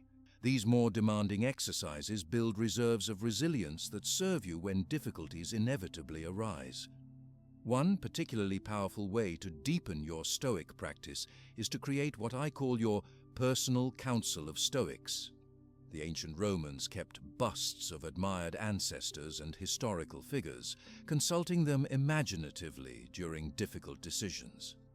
You can create your own mental council, imagining how Marcus Aurelius might approach your workplace challenges, how Epictetus would view your struggles with external validation, or how Seneca would advise you on balancing ambition with tranquility. Now, let's create your personal 90-day implementation plan.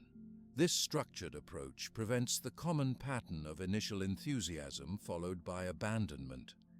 For the first 30 days, focus on just one morning and one evening practice, performed consistently. During the second 30 days, add mindfulness of the dichotomy of control throughout your day. In the final 30 days, incorporate voluntary discomfort and perspective practices as weekly additions. Take a moment to write down your specific plan. Which practice will you start with tomorrow? What time will you do it? What potential obstacles might prevent consistency, and how will you address them? The most common obstacles to consistent Stoic practice are straightforward but powerful. Resistance, the brain's preference for familiar patterns, forgetting, especially when stress levels are high, and progress plateaus, periods where benefits seem to stagnate. Addressing these obstacles proactively dramatically increases your chances of success. For resistance, start with practices that feel most accessible rather than those that create immediate discomfort. For forgetfulness, create environmental triggers, perhaps a phone background with "What can I control?" or a small symbol on your desk that reminds you to question judgments. For plateaus, keep a progress journal that tracks subtle improvements that might otherwise go unnoticed. Remember that Stoicism was never meant to be practiced in isolation.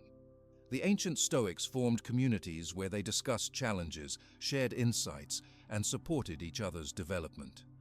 You can recreate this support system by finding even one person interested in similar practices, meeting regularly to discuss applications and obstacles. The accountability and shared insights from such partnerships often make the difference between temporary interest and lasting transformation. Your Stoic practice will evolve significantly over time. What begins as conscious effort gradually becomes second nature. Responses that once required deliberate application of techniques become your automatic reactions. This evolution isn't linear. You'll experience setbacks, periods of rapid growth, and plateaus. As Epictetus taught his students, make progress every day and show it. Not perfect progress, but consistent movement in the right direction. For beginners, success often looks like remembering to apply a technique even once during a challenging day. For intermediate practitioners, success might mean catching yourself midway through a reaction rather than after it's complete. For advanced practitioners, success often involves teaching these principles to others, which deepens your own understanding in unexpected ways. The foundation of all Stoic practice is understanding that philosophy isn't about knowledge, but transformation. As Epictetus noted, don't explain your philosophy, embody it. The measure of your understanding isn't what you can articulate, but how you live, especially under pressure. This doesn't mean expecting perfection. Even Marcus Aurelius, after years of rigorous practice, still struggled with anger, impatience, and the pull of comfort. What distinguished him was not the absence of these tendencies, but his commitment to addressing them consistently. The Stoics understood that philosophical progress happens through action, not contemplation alone. Seneca wrote, "Lectures and knowledge won't save anyone. They may move the mind, but a person isn't changed by mere words." That's why each technique we've discussed includes specific actions to take immediately. Knowledge becomes wisdom only through application. Now let me ask you a question that might feel uncomfortable. What's stopping you from beginning today? Not tomorrow, not when you feel more ready or less busy, but today, with one small step. As Marcus Aurelius reminded himself, waste no more time arguing about what a good person should be. Be one. The Stoics understood that philosophy isn't about knowledge, but about transformation. Now you have in your hands the same tools that allowed a slave, a senator, and an emperor to live with tranquility in times much more turbulent than ours. The question isn't whether these techniques work. 2,000 years of history and modern neuroscience confirm their effectiveness. The only question that remains is, will you begin today? As Epictetus said, don't explain your principles, demonstrate them with actions. Your Stoic journey begins now with the next choice you make.